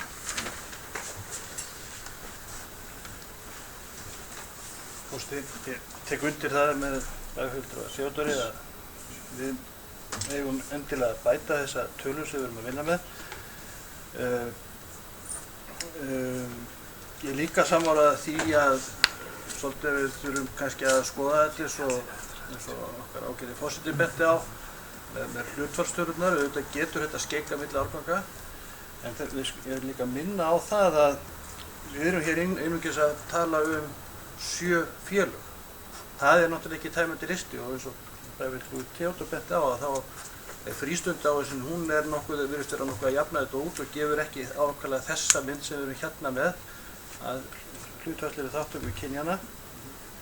Þannig að það væntanlega reiknum við þá með að utan þessara félaga séu þá kannski stúlkur í meirihluta ef miðað við notkun og frístundaásun, en hún náttúrulega hægt að nýta hana fyrir fleira heldur en þáttöku í þessum 7 félögum. Nú, ég held að það sé bara alveg þess virði að nefndin taki þetta upp raunverulega sem fyrst, að hvernig hún geti haft betri statistík til þess að vinna eftir, eða tölfræði, til þess að skoða þetta. Þetta er bara hlutur sem við þurfum alltaf að vera að fylgjast með, og ég ætla kannski aðeins að fara hérna aðeins út fyrir efni vegna þess að það var nefnilega svolítið gleðilegt tilefni hér í upphafi þessa fundar hjá Íþrótta- og tómstundanefnd, þar sem að Mosbær var að veita hérna margföldum meisturum, bæði Íslands, bikar og deildameisturum kvenna í blaki viðurkenningu fyrir frábæran árangur, og það var mjög skemmtilegt upphaf á fundi að byrja þannig. En við vorum líka svo sem við annað, við veittum þarna einstaklingi, ég held í fyrsta skipti sem að Mosbær veitir afrekstir til einstaklings, og það var mjög efnilegu kringlukastari hér úr bænum, Guðni Valur, sem að fékk þennan afrekstir sem að byggist á þessari reglugerð reglum sem Mosbær fylgir varðandi afreksstyrki hjá ISÍ. Og þannig að þetta var bara virkilega ánægjulegasta mál. En ég vil varðandi,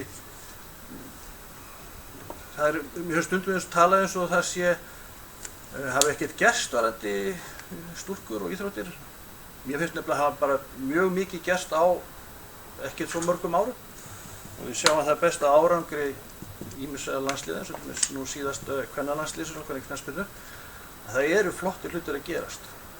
Og það er náttúrulega að því að við erum að gera eitthvað rétt og okkur miðar áfram, en við þurfum að halda áfram að vilja.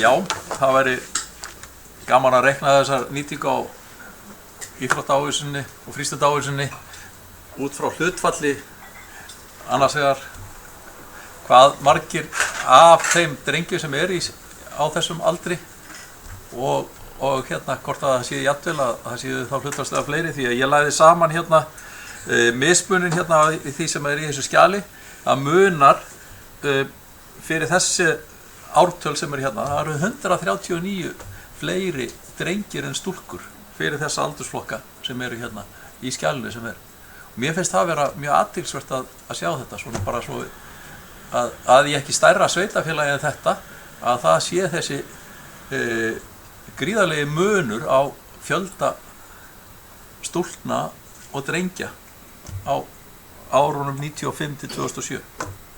Það er svona sláandi upplýsingar, finnst mér. En áfram stelpur og hérna vonandi fáum þær flestar til að taka þátt í íþróttum. En önnur atriði í fundagerð Íþrótta-tómstundanefndar. Bryndís, gjörðu svo vel. Já, forseti, ég ætla nú að taka til máls hér undir lið nr. 5, útivistarsvæði við Hafravatn. En annars langar mér bara að þakka fyrir þessa umræðu sem ég startaði hérna varðandi upplýsingarna frá Íþrótta- og tómstundafélögum, og ég er bara spennt að sjá hvernig nefndin vinnur áfram með það. En hér í lið nr. 5 er heitið útivistarsvæði við Hafravatn, þar sem að tala íþróttafulltrúi fer yfir stöðuna á svæðinu við Hafravatn, og nefndin bókar að íþróttafulltrúi fer yfir stöðuna, já, og nefndin tekur málið upp í haust. Mér langaði bara aðeins að nefna þetta, því að þetta hefur mikið verið til umræðu líka inn í skipulagsnefnd. Það er að segja hvernig á skipulagi að vera háttað þarna í kringum Hafravatn og hvaða tækifæri eru til staðar, og það hefur lengi verið yfirlýst stefna Mosfellsbæjar í aðalskipulagi að stefna skuli til lengri tíma litið að þetta sé opið útivistarsvæði.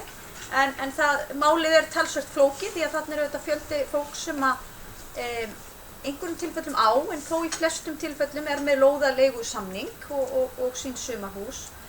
Og mér langar nú bara að hvetja nefndina áfram í þessari vinnu, því að ég er á þeirri skoðun að það sé mjög margt hægt að gera þarna án þess að það þurfi að fara í mjög dýrar og miklar aðgerðir.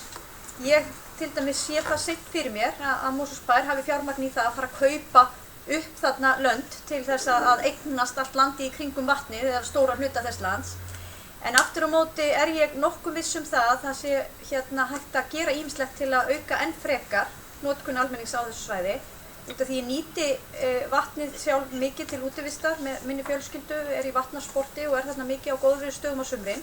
Og það mjög mikil nýting á því, mikið að fólk sé að veiða, mikið að það sé gengi þarna, frábær stykku gönguleið meðfram öllu vatninu, komið brúð þarna yfir. Það notað til vatnasports og svo erum við auðvitað með hvað þetta heitir, svifdrekaflugmenn eða eitthvað þess áttar sem að fara þarna fram að fellinu. Þannig að það mikið að vera þarna. En ég hef lengi verið talsmaður þess að skátarnir sem eiga þarna einhverja báta, og mér skilst að Reykjalutur eigi það líka, þeir ættu kannski að opna frekar á það að almenningur geti nýtt á. Við erum með bátaleigu þó það sé ekki nema einhverja ákveðni dagar til að kynna fólki þetta. Þetta mikil ánægð með þetta þegar skátarnir fara á sínu námskeið þarna upp eftir og að kenna börnunum á kajaka og annað, og myndi gjarnan vilja sjá meiri og betri nýtingu á slíku. Þetta það sem ég langaði að ræða undir þessu. Fleiri sem æskja að taka til máls fundargerð innan? Já, Ólafur Ingi Gíslason. Forseti, ég ætla kannski bara örstuð skýring af því að á þessu sammáli sem Bryndís var að spyrja það sem nefndi var að velta fyrir sér var það raunverulega að upphaflega fór þessu umræðu af stað fyrir held ég svona cirka 1,5 ári síðan. Og þá að vera að velta fyrir sér varandi ef við getum sagt ítök eða eignarhald, eignarrétt aðila að vatninu. Og eins og bæjarfulltrúi Bryndís benti á þá koma þar fjölmargir aðilar að, einkaaðilar sem hérna sumarbústaði og aðrir, meðal annars skátarnir. En svæði, eftir því sem okkur skildist, að þá þetta svæði í einn bæjarins frekar lítil ræma. Og nú kannski getur bæjarfulltrúi Bryndís rifjað upp minni mitt vegna því ég þekki nú ekki allt sem gerist í skipulagsnefnd, en einhvern tímann held ég að það hafi verið rætt í skipulagsnefnd að deiliskipuleggja það svæði. Það getur verið að það sé rangt hjá mér, en allavega það kom einhver upp með þá umræðu á fundunum. Hvort að það sé nauðsynlegt að gera eitthvað skipulag fyrir þessa litlu landræmi sem bærum á til þess að hafa einhver aðstöðu, eða semja við önnur félög eins og til dæmis skátana uppbyggingar og einhver aðstöðu. Ég held að það sé mestar líkur að þess að semja við þávarandi uppbyggingu aðstöðu til þess að stunda eitthvað vatnasport þarna. Ég ekki viss að einkaaðilar séu mjög fúsir til þess fyrir sínu landi. Þannig að þetta svona dálítið snúmál, en hugsunin var svo að nýta tíman og taka þetta aftur upp í haust, meðan annars til þess að afla svona betri upplýsinga til þess að vera hægt að vinna þetta mál áfram. Bryndís Gíslason. Já, takk fyrir. Forseti, það var hér rætt fyrir einhverjum árum síðan að fara mögulega í einhverja svona hugmyndasamkeppni nýtingu hafravatns. Hugmyndir að vinna eitthvað deiliskipulag komu reyndar líka upp á sínu tíma, ekki alls fyrir löngu, þegar Reykjalundur var að byggja eitthvað frekar í kringum sína aðstöðu, og þá vorum við í nefndinni að velta því fyrir okkur hvað væri hægt að gera frekar í því. En kannski það sem ég vildi vekja athygli á er að ég held að sé hægt að gera svo margt án þess að þurfa að fara í dýrari eða viðamiklar aðgerðir til skipulagsmála. Það er alveg ljóst samkvæmt landslögum að það má ekki hindra aðgengi fólk að þessu vatni. Það eru þarna alla í það minnsta 2 góðar leiðir til að komast vel að vatninu og sjósetja báta og annað, og svo erum við búin að byggja þarna flotbryggju. Þannig að ég held að tækifærin séu til staðar, og þess vegna var ég nú kannski frekar að hvetja til þess að við förum bara í einhverjar beinar aðgerðir. Það er leiðandi hvatningar til íþróttafélaganna að gera eitthvað, eða þeirra sem kynna hafa einhvern hag og áhuga á því. Og hitt sé svona kannski seinna tíma mál sem að hefur verið að flækjast fyrir okkur lengi, og ég, svo sem fyrir mitt leyti, hef ekki séð neina svona mikla lausn á að það muni leysast eða breytast eitthvað í náinni framtíð. Fleiri sem æskja þess að taka til máls fundargerðina? Ef ekki, þá er umræðan lokið. Þeir sem að samþykkja hana gjörðu svo ekki að verki. Takk fyrir, hún er samþykkt samhljóða. 9 atkvæðum. Þá tökum við fyrir fundagerð 414. fundar skipulagsnefndar sem haldið var 31. maí. Orðið er laust. Já, Steinunn gjör svo vel.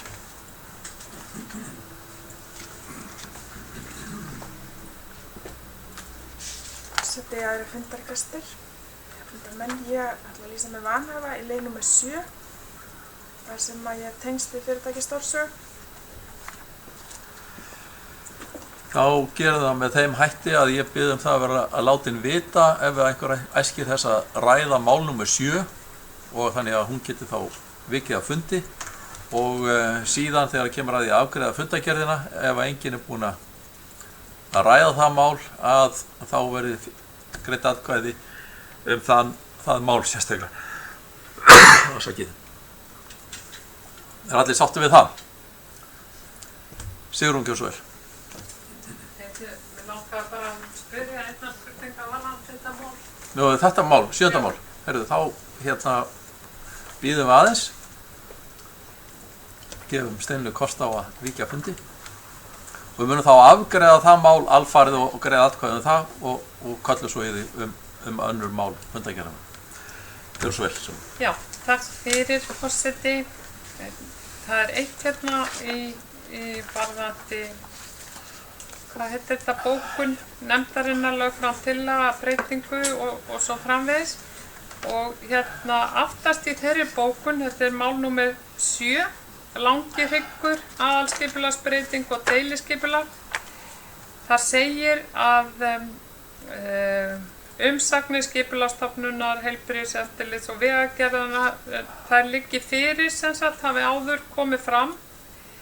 En vandinn er hins vegar sá að þetta er ekki sama svæði og heilbrigðiseftirlitið skrifaði umsögnina heilbrigðiseftirlitið skrifaði umsögn og sendi sem sagt 15. janúar 2015 en það átti þá annað svæði og það allavega ný umsögn fylgir ekki með málinu og hún er heldur ekki í fylgigögnum hérna á bakvið og þannig að það liggi ekki öll þau gögn hér fyrir sem að talin er upp hérna.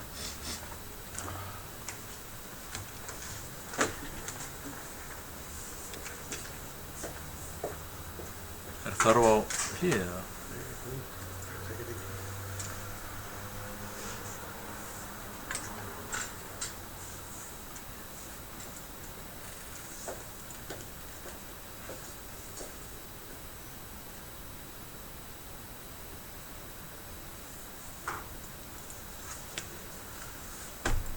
Bryndís gjör svo vel.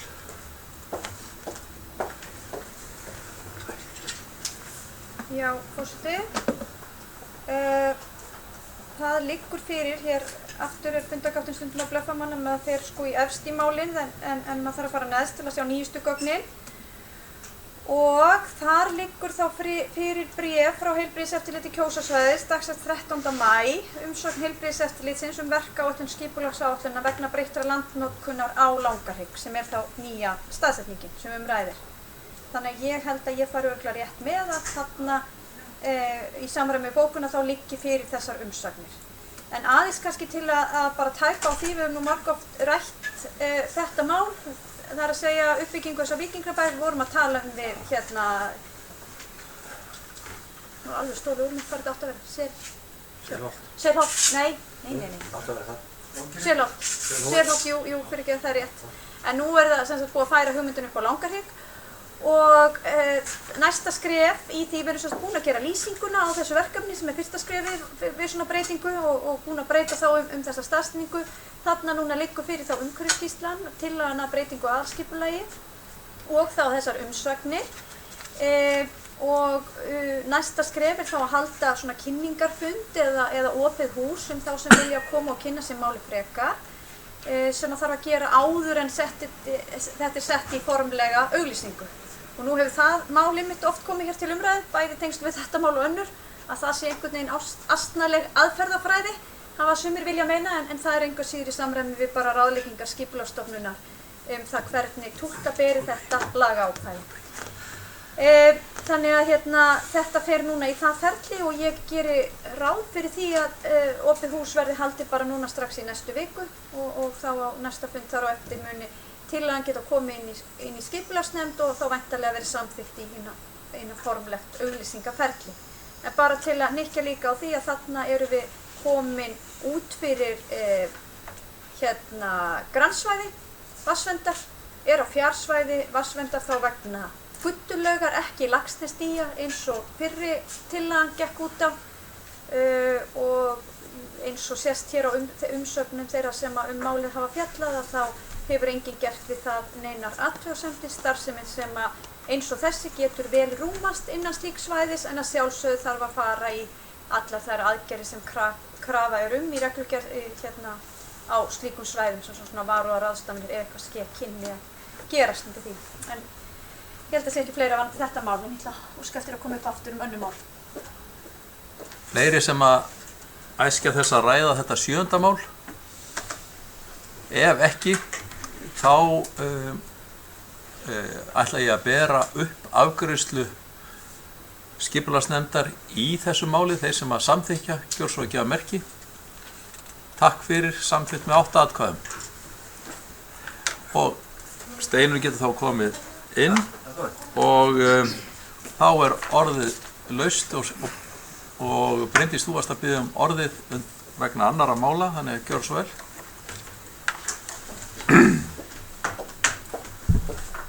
Já, forseti, mér langaði að taka til máls undir lið númer 3, Tunguvegur, gönguþverjun við Íþróttavelli.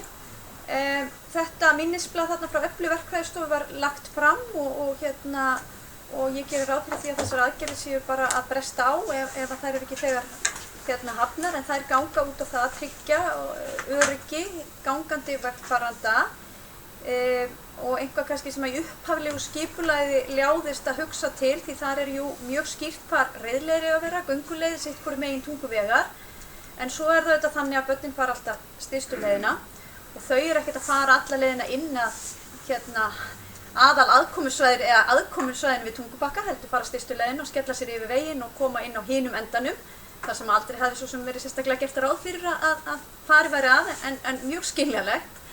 Þannig að þarna verið að tala um að útbúa þveranir yfir Tunguvegu miðja, þannig að þeir komist, að knattspyrnuiðkupin komist á beinna og auðvitað þarf að setja upp hjólastæði og annað þarna við enda vallarins. Ástæðan fyrir að mig langaði nú að nefna þetta sérstaklega út af því ég á nú stundum leið þarna hjá og á einmitt unga knattspyrnuiðkendur og það meira sér held ég verið bent á þetta eins og umræðu vettvangnum sem notaður á mörgum á Facebook að þarna mikið nábýli hestamanna annars vegar og ungra knattspyrnuiðkenda og þarna held ég að við þurfum að fara í aukna fræðslu og þarna væri kjörið verkefni fyrir knattspyrnudeild Aftureldingar og hestamannafélagið Hörð að tala svolítið saman og auka fræðsluna til barnanna því að þau kunna kannski ekki alveg að vera í þessu mikla nábýli og þarna þarf að fræða, þarna liggja stundur reiðhjól alveg yfir reiðstígana og þetta getur auðvitað gæti mögulega valdið hættu ef ekki verður huga betur að. Þannig að ég langaði nú bara að koma þessu framfæri, þetta væri nú kannski líka eitt tækifæri fyrir íþrótta- og tómstundanefnd að hvetja til samvinnu meðal íþróttafélagana. Og það reyndar út af því að ég átti nú ágætt samtal við fyrrverandi formann hestamannafélagsins daginn að það kannski víðar sem við þurfum að hnykkja enn frekar á þessu. Við erum svo heppin í Mosfellsbæ að hafa frábær útivistarsvæði sem auðvitað nýtt af mörgum hópum og við erum til dæmis með þetta fyrirkomulag allt Blikastaðanesi þar sem reiðleiðir og gönguleiðir nálægt hvort öðru og það stundum ástæða til þess að minna fólk á að taka tillit til hvers annars og svona til þess að tryggja öryggi og þá ekki síst kannski hjólreiðarnar sem hafa vaxið mikið og fólk fer á miklum hraða. Við þurfum kannski að huga að því að koma svona þeim skilaboðum áleiðis með einhverjum frekari hætti, til dæmis með skiltum og merkingum. Talandi merkingar og slíkt, þá var ég að fá hrós mikið frá einum hjólreiðakappa sem átti leið sveitin okkar nýlega síðustu helgi. Fannst þetta að vera til fyrirmyndar hér með margt sem að sæja annars staðar hér á höfuðborgarsvæðinu.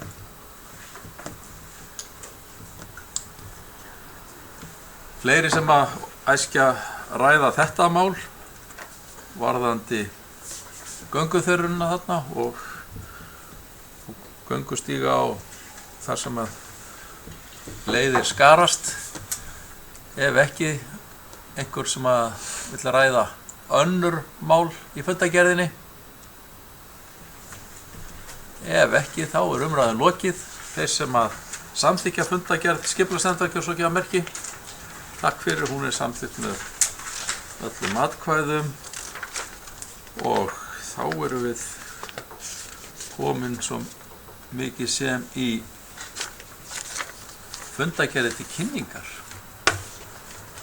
Og það fyrst fundargerð frá 287. afgreiðslufundi byggingafulltrúa sem haldið var 27. maí. Orðið laust þá fundargerð. Ef enginn kveður sér hljóðs þá umræðan lokið og fundargerðin lögð fram. Þá það stjórn SSH. Það var fundur haldinn 2. maí og það var 429. fundur. Orðið laust þá fundargerð. Ef enginn kveður sér hljóðs þá umræðan lokið og fundargerðin lögð fram. Þá það fundargerð stjórnar Sorpu.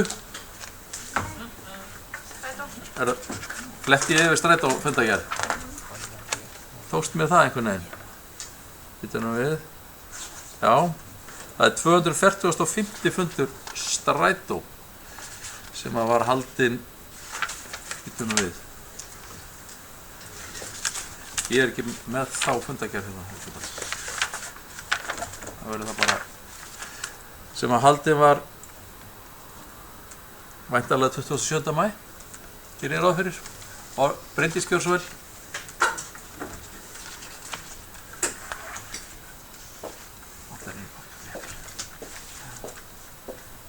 Já, forseti.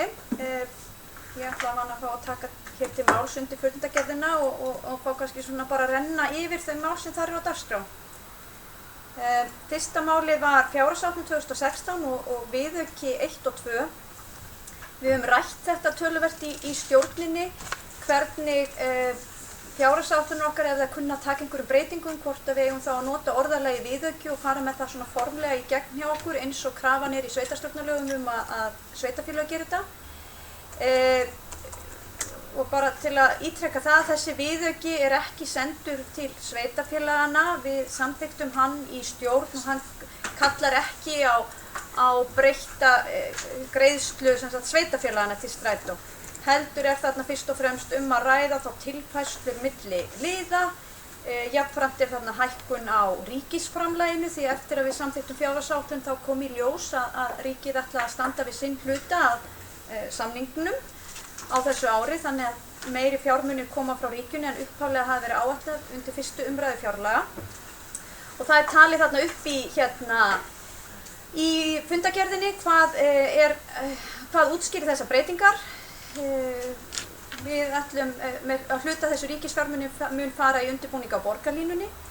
Við erum að samþykkja leiðakerfisbreytingar frá með hausti sem því að aukna tíðni á leið 1 á annatímum.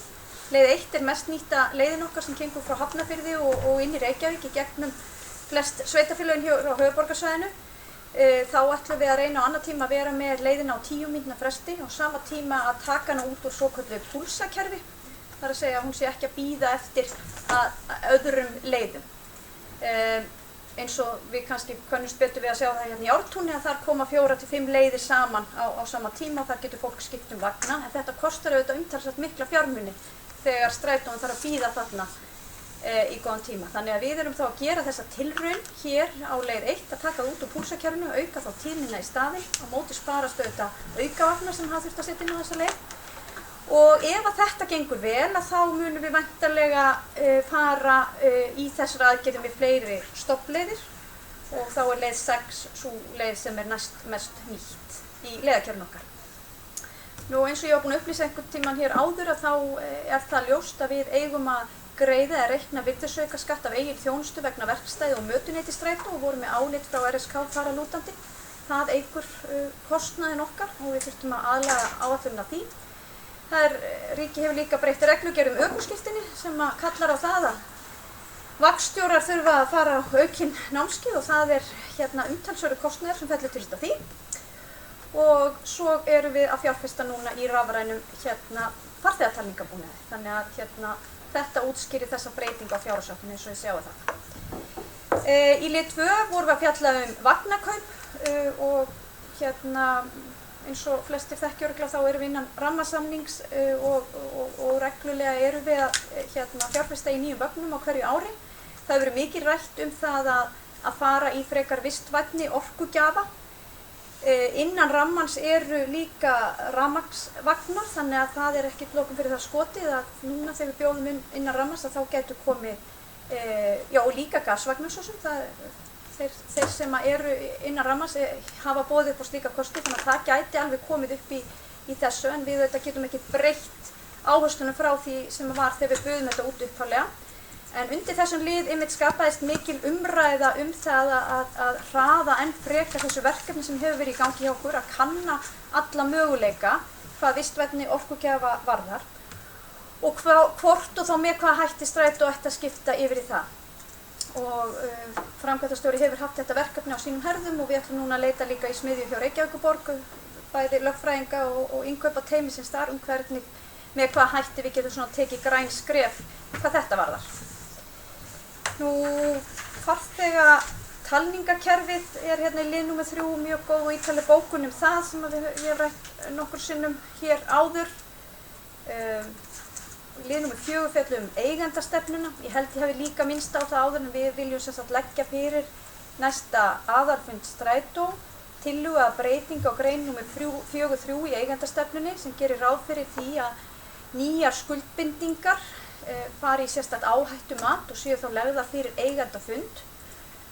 Þar í dag viðmiðið 5% af höfuðstól og það þýðir að í rauninni bara mjög margt af því sem við gerum hjá Strætó, hvort sem það að bjóða út olíu eða nýja vagna, fer yfir þetta viðmið. Þannig að við viljum óska eftir því að eigendurnir taki á því og eins og ég held að flestir hafi skilið þetta og ég held að byggðasamlögin hafi almennt nálgast þessa grein, að þá viljum við bara að það sé hnykkt á því þannig að það skýrar að það sé ekki átt við það sem þá innan fjárhagsáætlunar. Þannig að þegar við höfum gert hér fjárhagsáætlun til einhvers tíma og fyrir hvert ár að fjárfesta í vögnum að þá þurfum við ekki sérstakt áhættumat og þá þurfum við ekki að fara fyrir eigandafund. En þá ég komin að næstu í aðaliðnum sem lið númer 5 sem ég langar að ræða sérstaklega sem gæludýr í Strætó. Og nú kæru bæjarfulltrúar langar mig að hvetja ykkur sérstaklega til að lesa skýrsluna sem þarna undir því ég á vona því að þetta veki svolítið umræðu í samfélaginu, það hefur gert það hingað til þegar þetta mál hefur borið á dagskrá. Og það sem sagt þannig að við í stjórn Strætó óskuðum eftir því að það eru skoðaðar sérstaklega þessar reglur sem að snúa því hvað má fara inn í vagnan og hvað má ekki. Og það sem sagt þannig að í dag eru gæludýr ekki velkomin í Strætó.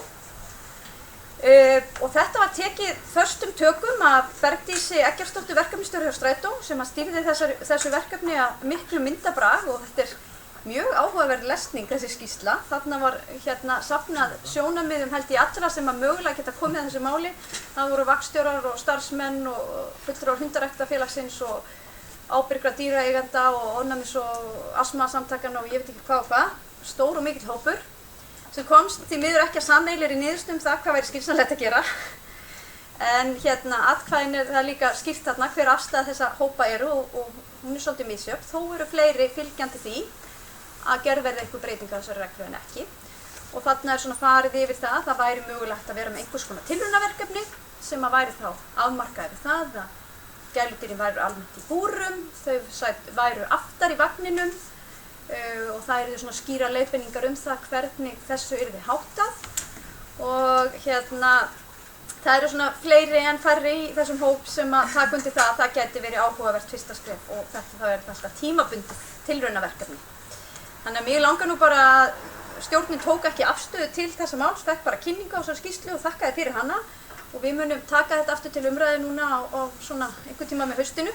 Þannig að sem fulltrúi okkar Mosfellinga þá finnst mér auðvitað áhugavert að heyra ykkar sjónarmið þegar þið eru búin að kynna ykkur þetta mál. Já, því að ég gerir ráð fyrir því að hinga til yfir þetta allavega að fengi töluverða umfjöllun og það greinilegt að margir hafa mikla skoðun á þessu máli. En fleira það nú ekki í þessari fundagerð, fyrir utan erindi í Kópavogsbæjar sem líka mjög skemmtilegt aflestar þar sem að ákveðni fulltrúar í bæjarráði Kópavogs leggja til að strætó gefi frítt á kjördag. En það líka mjög fyndin og skemmtileg bókun frá bæjarstjóra Kópavogsbæjar sem eitthvað á þá leið að það sé ekkert frítt í heiminum.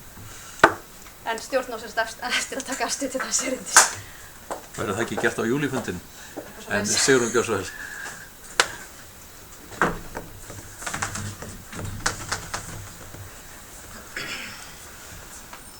Já, ég kem fram eftir þessari sömu fundagerð strætó og ég vil bara lýsa yfir ánægju minni með það að ef að fólk væri að fara með gæludýr í strætó. Það er bara sumir mjög háðir gæludýrum og sumir eiga heldur ekki bíl og eitt og annað, þannig að það er bara sjálfsagt mál að fólk fái að fara með gæludýrin sinni í strætó frá mínu sjónarhóli síðan. En Bryndís, þú myndist þarna á að þið væri að fara út í að mennta vagnstjóra og mig langar að forvitnast sem sagt svolítið hvað í hverju sú menntun á að felast og líka sem sagt hvaða skilyrði vagnstjórar þurfa að uppfylla til að fá starf sem vagnstjórar, sérstaklega með tilliti til heilbrigðis. Þurfa vagnstjórar að skila heilbrigðisvottorði þegar þeir sækja starf hjá strætó.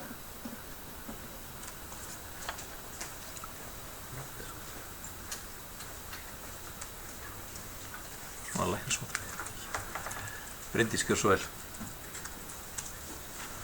Kannski kemur inn á að verður sér inngangur fyrir, nei. Forseti, já, ég get komið inn á það. Í tillögunni að þessu ágæta þróunarverkefni þá er sem lagt til að gæludýrin fari eingöngu inn aftari innganginn. Það sé sem sagt greitt fyrst og svo fari inn með gæludýri aftari innganginn og lagt til að dýrin og mögulega aðri sem að kunna bera ofnæmisvaka leitist við að vera aftar í vagninu. Og að sjálfsögðu er lagt til að gæludýrin séu ekki heimilu á mesta annar tíma þess mikil þrengsli er að ræða. Heyrðu, en varðandi menntun bílstjóra, þetta er nú kannski aðeins öfugsnúið hjá okkur sem sagt, nú erum við að fjalla mál nr. 10 sem er fundagerð okkar nr. 245 en í máli nr. 12 er fundagerð okkar nr. 244 og undir þeirri fundagerð er minnisblað til upplýsingar varðandi endurmenntun bílstjóra. Þannig að það er fínt minnisblað frá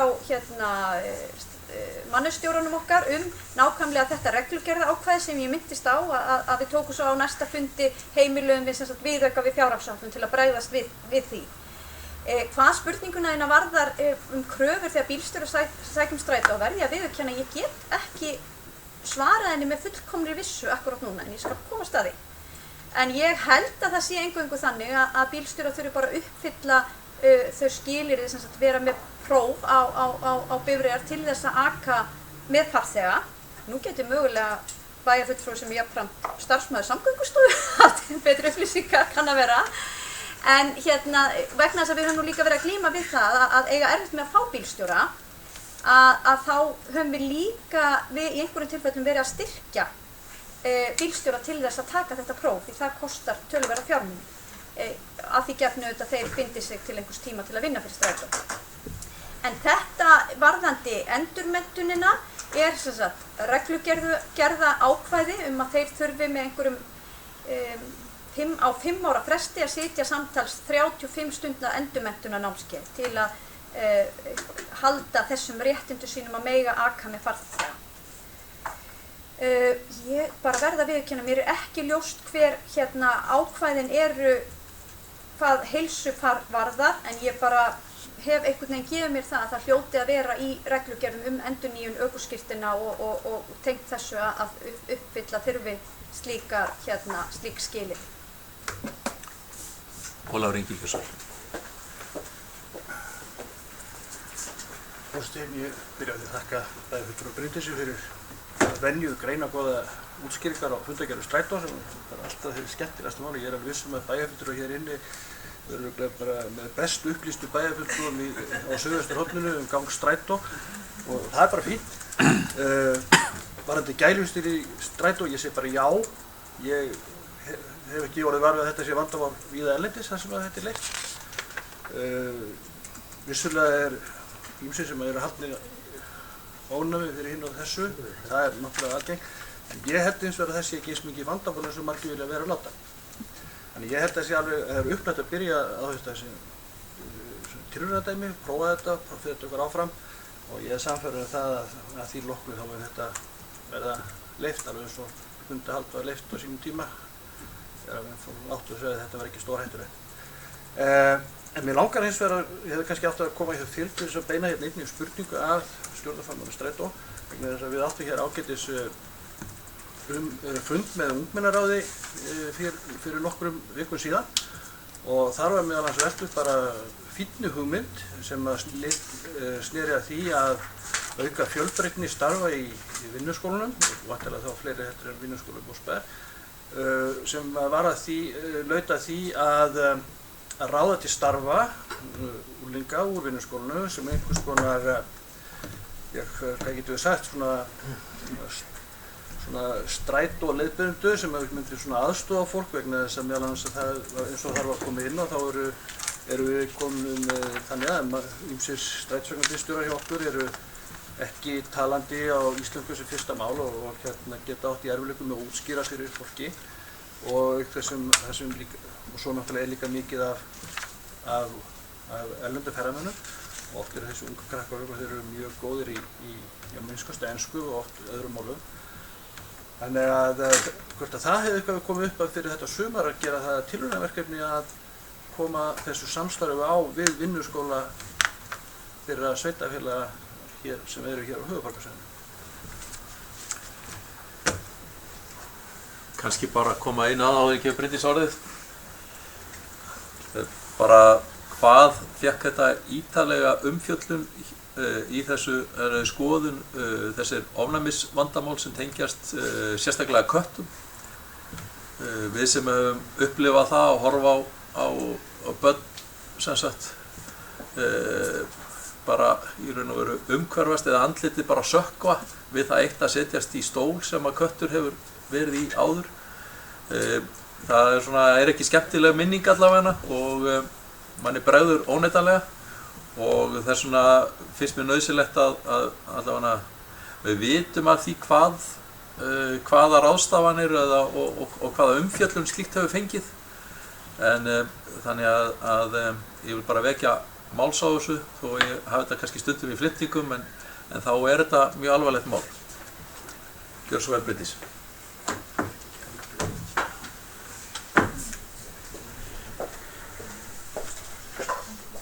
Já, forseti, því er til að svara að þessi ágæti hópur hélt, ef ég man rétt, sem nú ekki fljótbræði, 8 fundi til þess að fara yfir þetta mál sem að þessi skýrsla byggja hér á.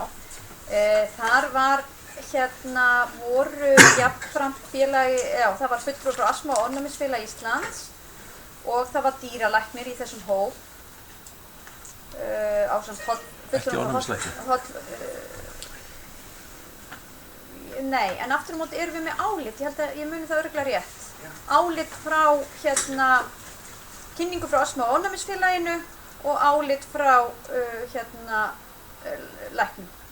En það er ágætt bara niðurstaða hópsins sem tekið saman hann undir lið 11 á blaðsíðu 15 og þar eru þá helstu rökin kasta fram.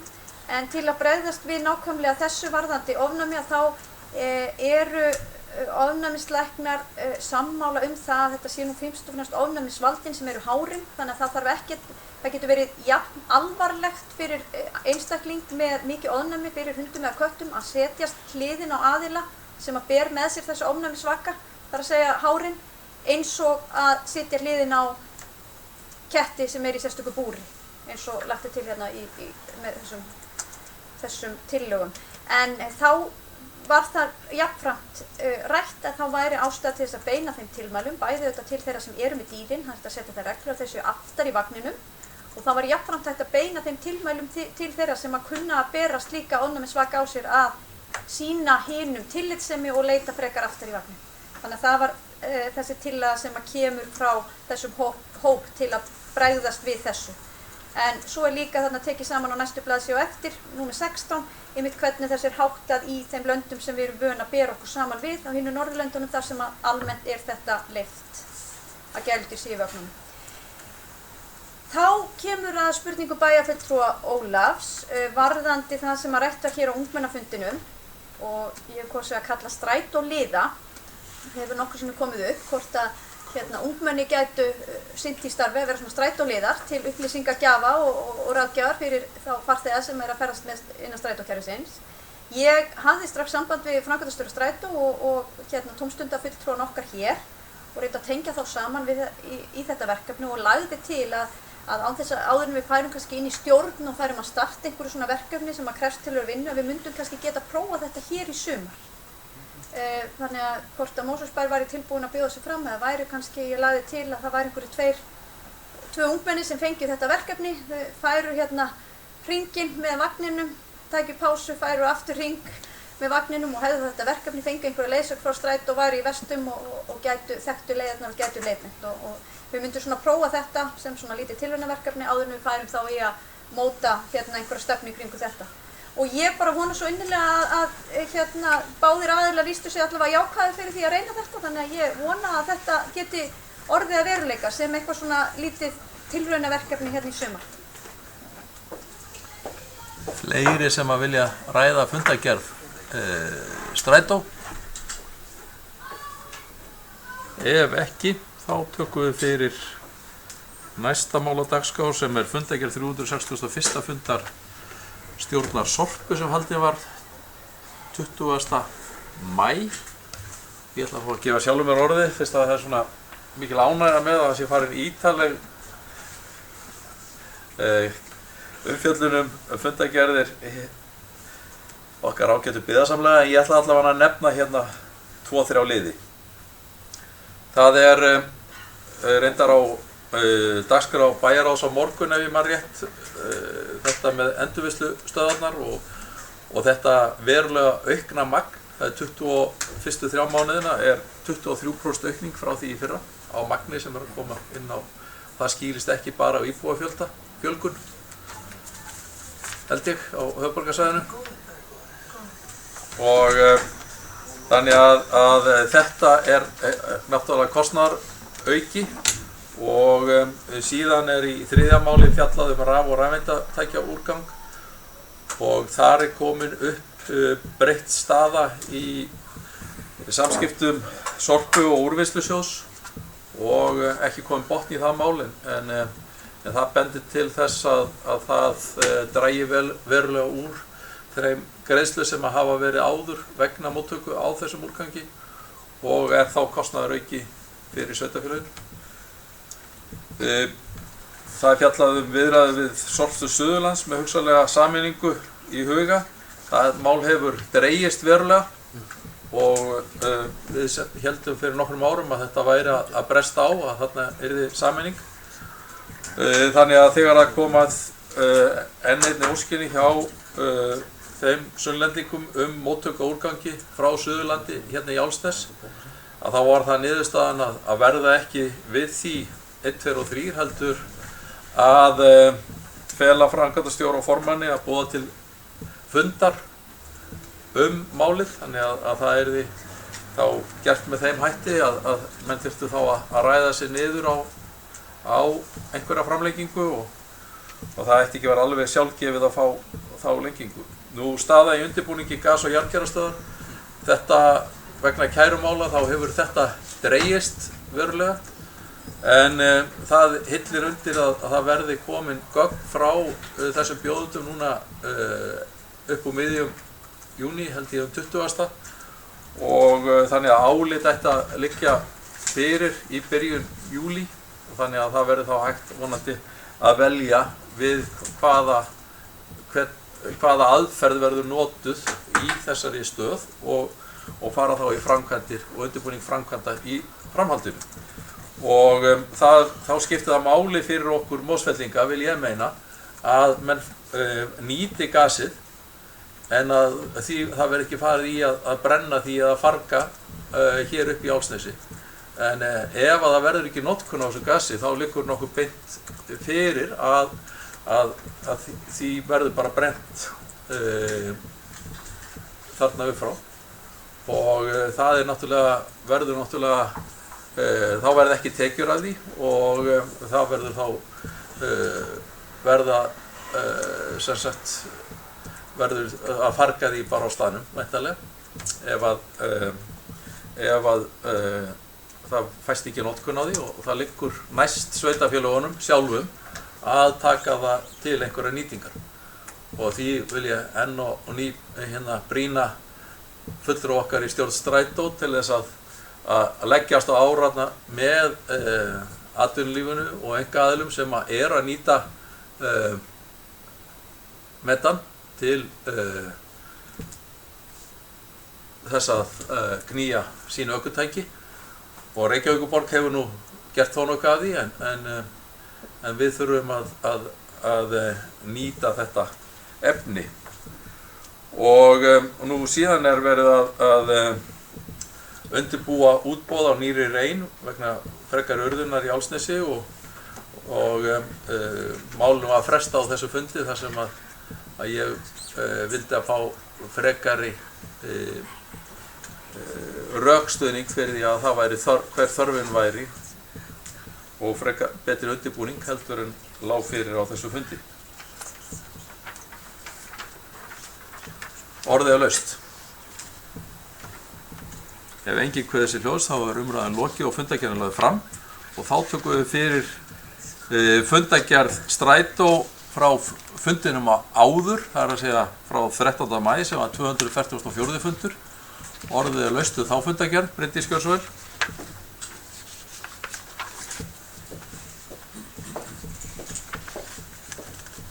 Já, forseti, ég ætla nú ekki að hafa mjög mörg orð þessa fundargerð enda mikið af málunum þarna sem að fá svo frekari afgreiðslu á fundinu sem ég fjallaði hérna áðan. En þó algjörlega nauðsynlegt að benda á lið nr. 2, akstursþjónusta fatlaðra. Þarna undir liggur minnisblað frá sviðsstjóra akstursþjónustunnar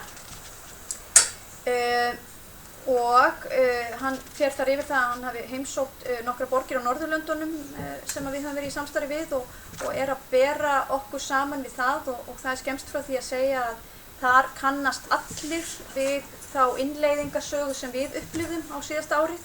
Það að segja þegar þeir hafi tekið aksturinn yfir að þá hafi mjög sambærileg vandamál komið upp. Sem auðvitað engin afsökun fyrir alvarlegum atvikum sem komið upp, ég ekki að segja það, en það ljóst að þetta bara mjög flókin málaflokkur og tekur svolítið tíma að aðlaga og gera breytingar. Það líka bent á það að í mörgum tilfellunum eru þessir aðilar sem eru svona sambærilegir okkur og verður þetta minnast á það að í þessum löndum almenn samgöngufyrirtækin að sinna þessari þjónustu jafnframt.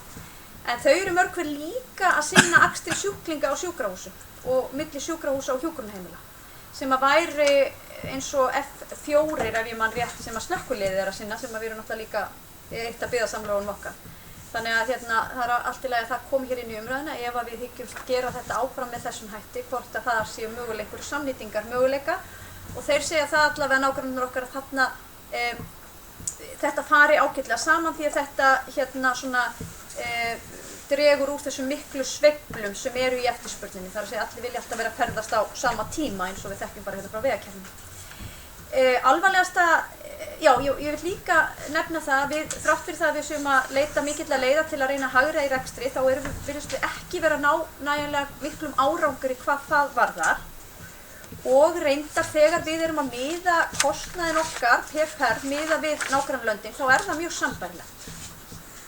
Hvort að það séu alveg sanngjarn samanburður svo eitthvað annað því að verða kann að vera líka mismunandi og margir þættir sem spila inn í það.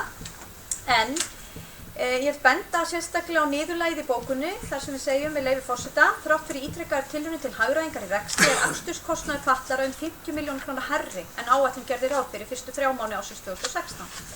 Þar af eru 40 milljónir vegna hærri kostnaðar við akstur skólabarna. Félagsmálastjórar höfuðborgarsvæðisins hafa verið upplýstir um stöðu mála og unnið að því á þeim vettvangi að skilgreina betur hvað felst í skólaakstri fatlaðra barna og hvar skilin liggja á milli skólaaksturs og akstursþjónustu við fatlaða. Sem sagt, vondu fréttirnar eru þessar, á fyrstu 3 mánuðum eru 50 milljónum yfir áætlun. En eins og ég segi, okkur fannst bara mikilvægt að flagga því, bæði hér í fundargerð og það fer inn í sveitastjórnirnar og svo sérstaklega hjá félagsmálastjórunum sem beru þetta ábyrgð á þessum málaflokki. En þá lendir kannski þetta mál smá á milli skilja því að það er almennt sko skólafulltrúarnir eða skólasviðin sem bera ábyrgð á skólaakstri. Og þá kemur eftir að því það er svolítið flókið þegar fatlað barn, hvenær ertu undir skólasviðinu og hvenær ertu undir velferðarsviðinu. Þannig að við þurfum að tryggja það sem berum hér ábyrgð á þessari þjónustu að þetta sé heildstætt fyrir þjónustu þegana. En eins og ég segi, félagsmálastjórarnir og við erum að vinna að því að reyna að finna einhverja lausn á þessu. En það er ljóst að skólaaksturinn kostar meira í nýju kerfi heldur en hann kostaði áður í eldra kerfinu. Fleiri sem vilja tala um þessa fundargerð Strætó, ef ekki þá er umræðum lokið og hún lögð fram og þá er komið að síðustu fundargerðinni, það er fundargerð 362. fundar stjórnar Sorpu sem haldin var 25. maí og ég ætla aðeins að spjalla um hana. Ég vil bara vekja athygli á því að þarna var framkvæmdastjóra falið að efna til útboðs næstu reinar en það er bókað, útboðið miðast við að urðun verði hætt í Álfsnesi í samræmi við eigendasamkomulag frá 25. október 2013.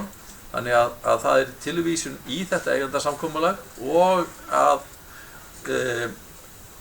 farið yfir það að stærð á þessari rein er miðað við áætlað magn, miðað við að það verði staðið við þetta samkomulag og það sé ekki verið að fara í umfram magn hvað það varðar og náttúrulega er erfitt að meta þetta hver áhrifin eru ef að magnaukning verður með þeim hætti sem er búin að vera að undanförnu eða fyrstu 3 mánuði þess árs ef að það heldur áfram en á móti á að koma þegar gas- og jarðkerastöðin tekur til starfa að þá á að vera veruleg minnkun á því magni sem að þarf að urða og þannig að það er svolítið kannski þetta eru áætlanir og við þurfum að hafa það í huga en það er mið að því að það verði staðið við þetta ágæta samkomulag. Sigrún, gjör svo vel.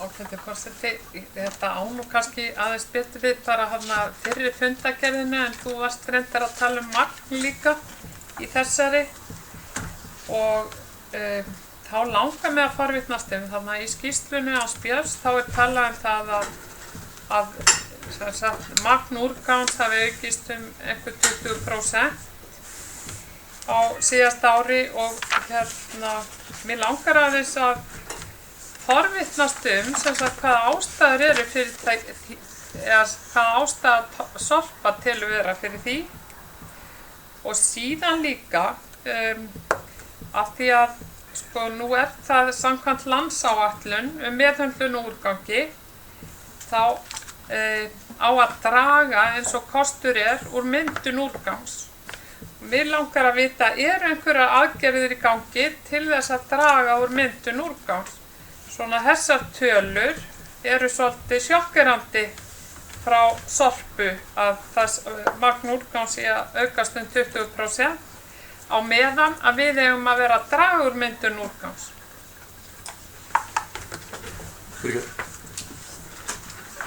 Já, þetta var 23% á fyrsta ársfjórðungi miðað við sama ársfjórðung árinu undan sem að aukningi var, 23%, hvorki meira ni minna. Og sumir vilja kenna þetta við aukna velmegun og menn séu að skipta út gömlu rúmdínunum og húsgögnum sem eru úr sér gengin og kannski eitthvað tiltektaræði í geymslum, ég veit það ekki en það eru húsmunir og innréttingar sem eru þarna að koma og það kannski eitt af því sem við þurfum að skoða sveitarfélaginu og höfuðborgarsvæðinu, eigum við að reyna að búa til eitthvað farveg fyrir til þess byggingar úrgang sem er hugsanlega endurnýtanlegur, inni hurðir, innréttingar og eitt og annað, þar sem að það væri möguleika ekki á að lagera slíkan úrgang eða það sem kannski á ekki að heita úrgangur, slík verðmæti. Þannig að þegar að fólk er að skipta út hérna 6 mánaða gamlu innréttingunni hjá sér og þá kannski vill einhver annar bara fá hana, ég segi svona, en til þess að gera nýlegum innréttingum eins og er þekkt að gera stundum ef að verða eigendaskipti á húsnæði eða breytt notkun á húsnæði og þá að gjör breyta nýtingunni, þá fara ýmsar innréttingar bara og eru bara settar í ruslið eins og það stendur. Og sem að mikil verðmæti eru fólkin í þessum innréttingum og það er alveg hægt að taka þær í sundur þannig að þær séu nýtanlegar öðrum. Þannig að það eru mörg atriði, nú það hafa verið áróðursauglýsingar, það er verið að reyna að vera með gegndarlausan áróður að menn flokki og gangi frá. Það er flokkun við það að flokka hlutina sem fara á endurvinnslustöðvarnar eða móttökustöðvarnar eða hvað við kalla, þá dregur það mikið úr urðun og ein af þeim aðgerðum sem var gerð síðustu áramót það er að banna það að koma með svarta póka fulla af einhverju sem ætti að flokkast, heldur átt að vera í glærum pókum þannig að það sé ljóst að þessi úrgangur eigi að fara í þennan gám en eigi ekki að fara í einhverja 3 aðra eða 4.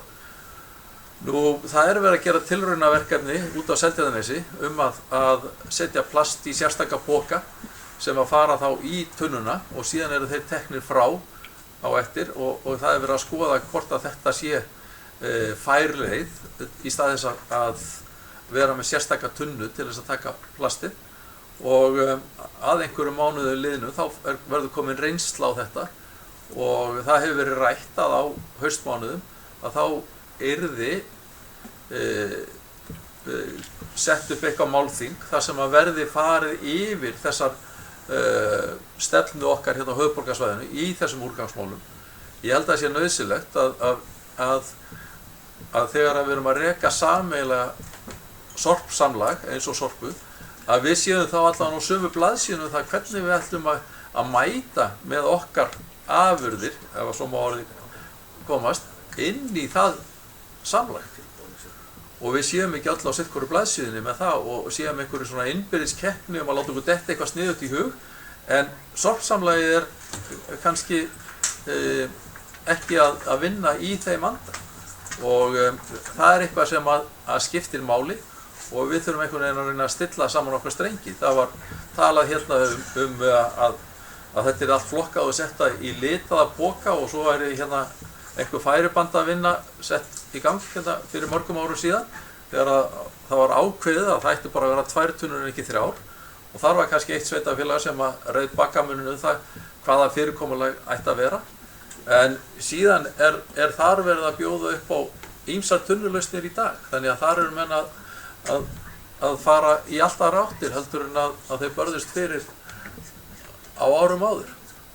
Þannig að þess vegna held ég að skipti máli að við komum saman einhvern tímann í haust eða vetur og hérna ræðum það á hvaða vegferð við ættum að vera með þessi mál. Það eru svona mín tilfinning í þessu máli en það eru væntanleg ný úrgangslög væntanlega eða frumvarp úrgang sem að fer fyrir þingið og ég veit ekki hvað það inniheldur náttúrulega, það er einhver innleiðingarmál örugglega sem að þar að ræða og en síðan er það þetta sem að skýrslan frá sambandinu ábyrgð sveitafélagana og hvað sé skýrari upplýsingar þessi ágæta skýrsla hún er hún ekki til umfjöllunar í bæjarráði í fyrramálið og það skiptir þá máli að sveitafélagin hafi sameiginlega sýn í þessum málum og ef það er alltaf bara rökræða það við ríkisvaldið og alþingi það hvaða stefnu ber að taka í málaflokknum. En Kolbrún Björnsvöld.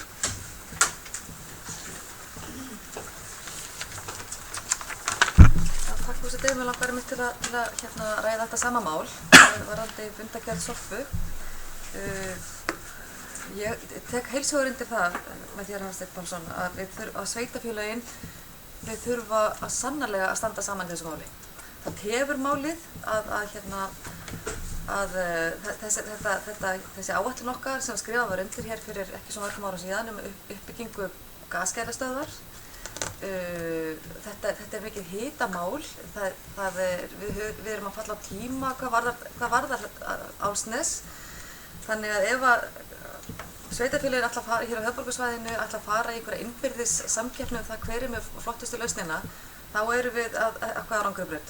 Ég held við þurfum einmitt að tala saman þetta mál og það var komin ákveðin lausn, þannig að við þurfum bara að halda okkur við planið. Ég held að það sé bara mikilvægast af öllu og hefja byggingu gaskerastöðar sem fyrst, en mér skilst að það séu einhverja tafir á því, aðrar skýringar á því, að þeim töfum. En það er alltaf að fara í gang og sem er mikilvægt. En varðandi þetta mikla magn sem þessi mikla aukningu, þessar 23% aukningu, þá get ég ímyndað mér á þess að ég er sérfræðingur í þessu máli að varðandi bara við horfum í kringum okkur hérna á höfuðborgarsvæðinu, öll þessi hótel og þessi byggingar sem hafa verið að byggja núna, það er ekki smá úrgangur sem að fylgir þessum byggingum. Þannig að ég veit að mér finnst einhvern veginn, sem ég segir svo hugur að heimilin eru að standa sig og við sveitafélagsmenn og sveitafélögin reyna að fylgja sporinu og svo koma svona sprengingar eins og hafa orðið á byggingamarkaði. Og maður getur ímyndað sér hvað það telur inn á Sorpu að vera að fara með heilu trailerina dag eftir dag af byggingar úrgangsefni frá þessum stöðum. Þannig að ég held að það sem ég vildi svona benda á, þannig að En það er mikilvægast öllu að við hefjum byggingu þessara gaskerastöðvar, höldum okkur við samkomulagið og planið sem gert var og skrifað var undir á öllum bæjarfélögum á höfuðborgarsvæðinu. Þannig að framkvæmdastjórar sem að skrifa undir það blað og undir það samkomulag. Þannig að við þurfum bara að vera svolítið fókuseruð og beitt í því að halda því plani. Takk fyrir. Fleiri sem að vilja tjá sig? Ef ekki, þá er umræðum lokið. Fleira liggur ekki fyrir þessum fundi okkar og ég segi fundi slitið.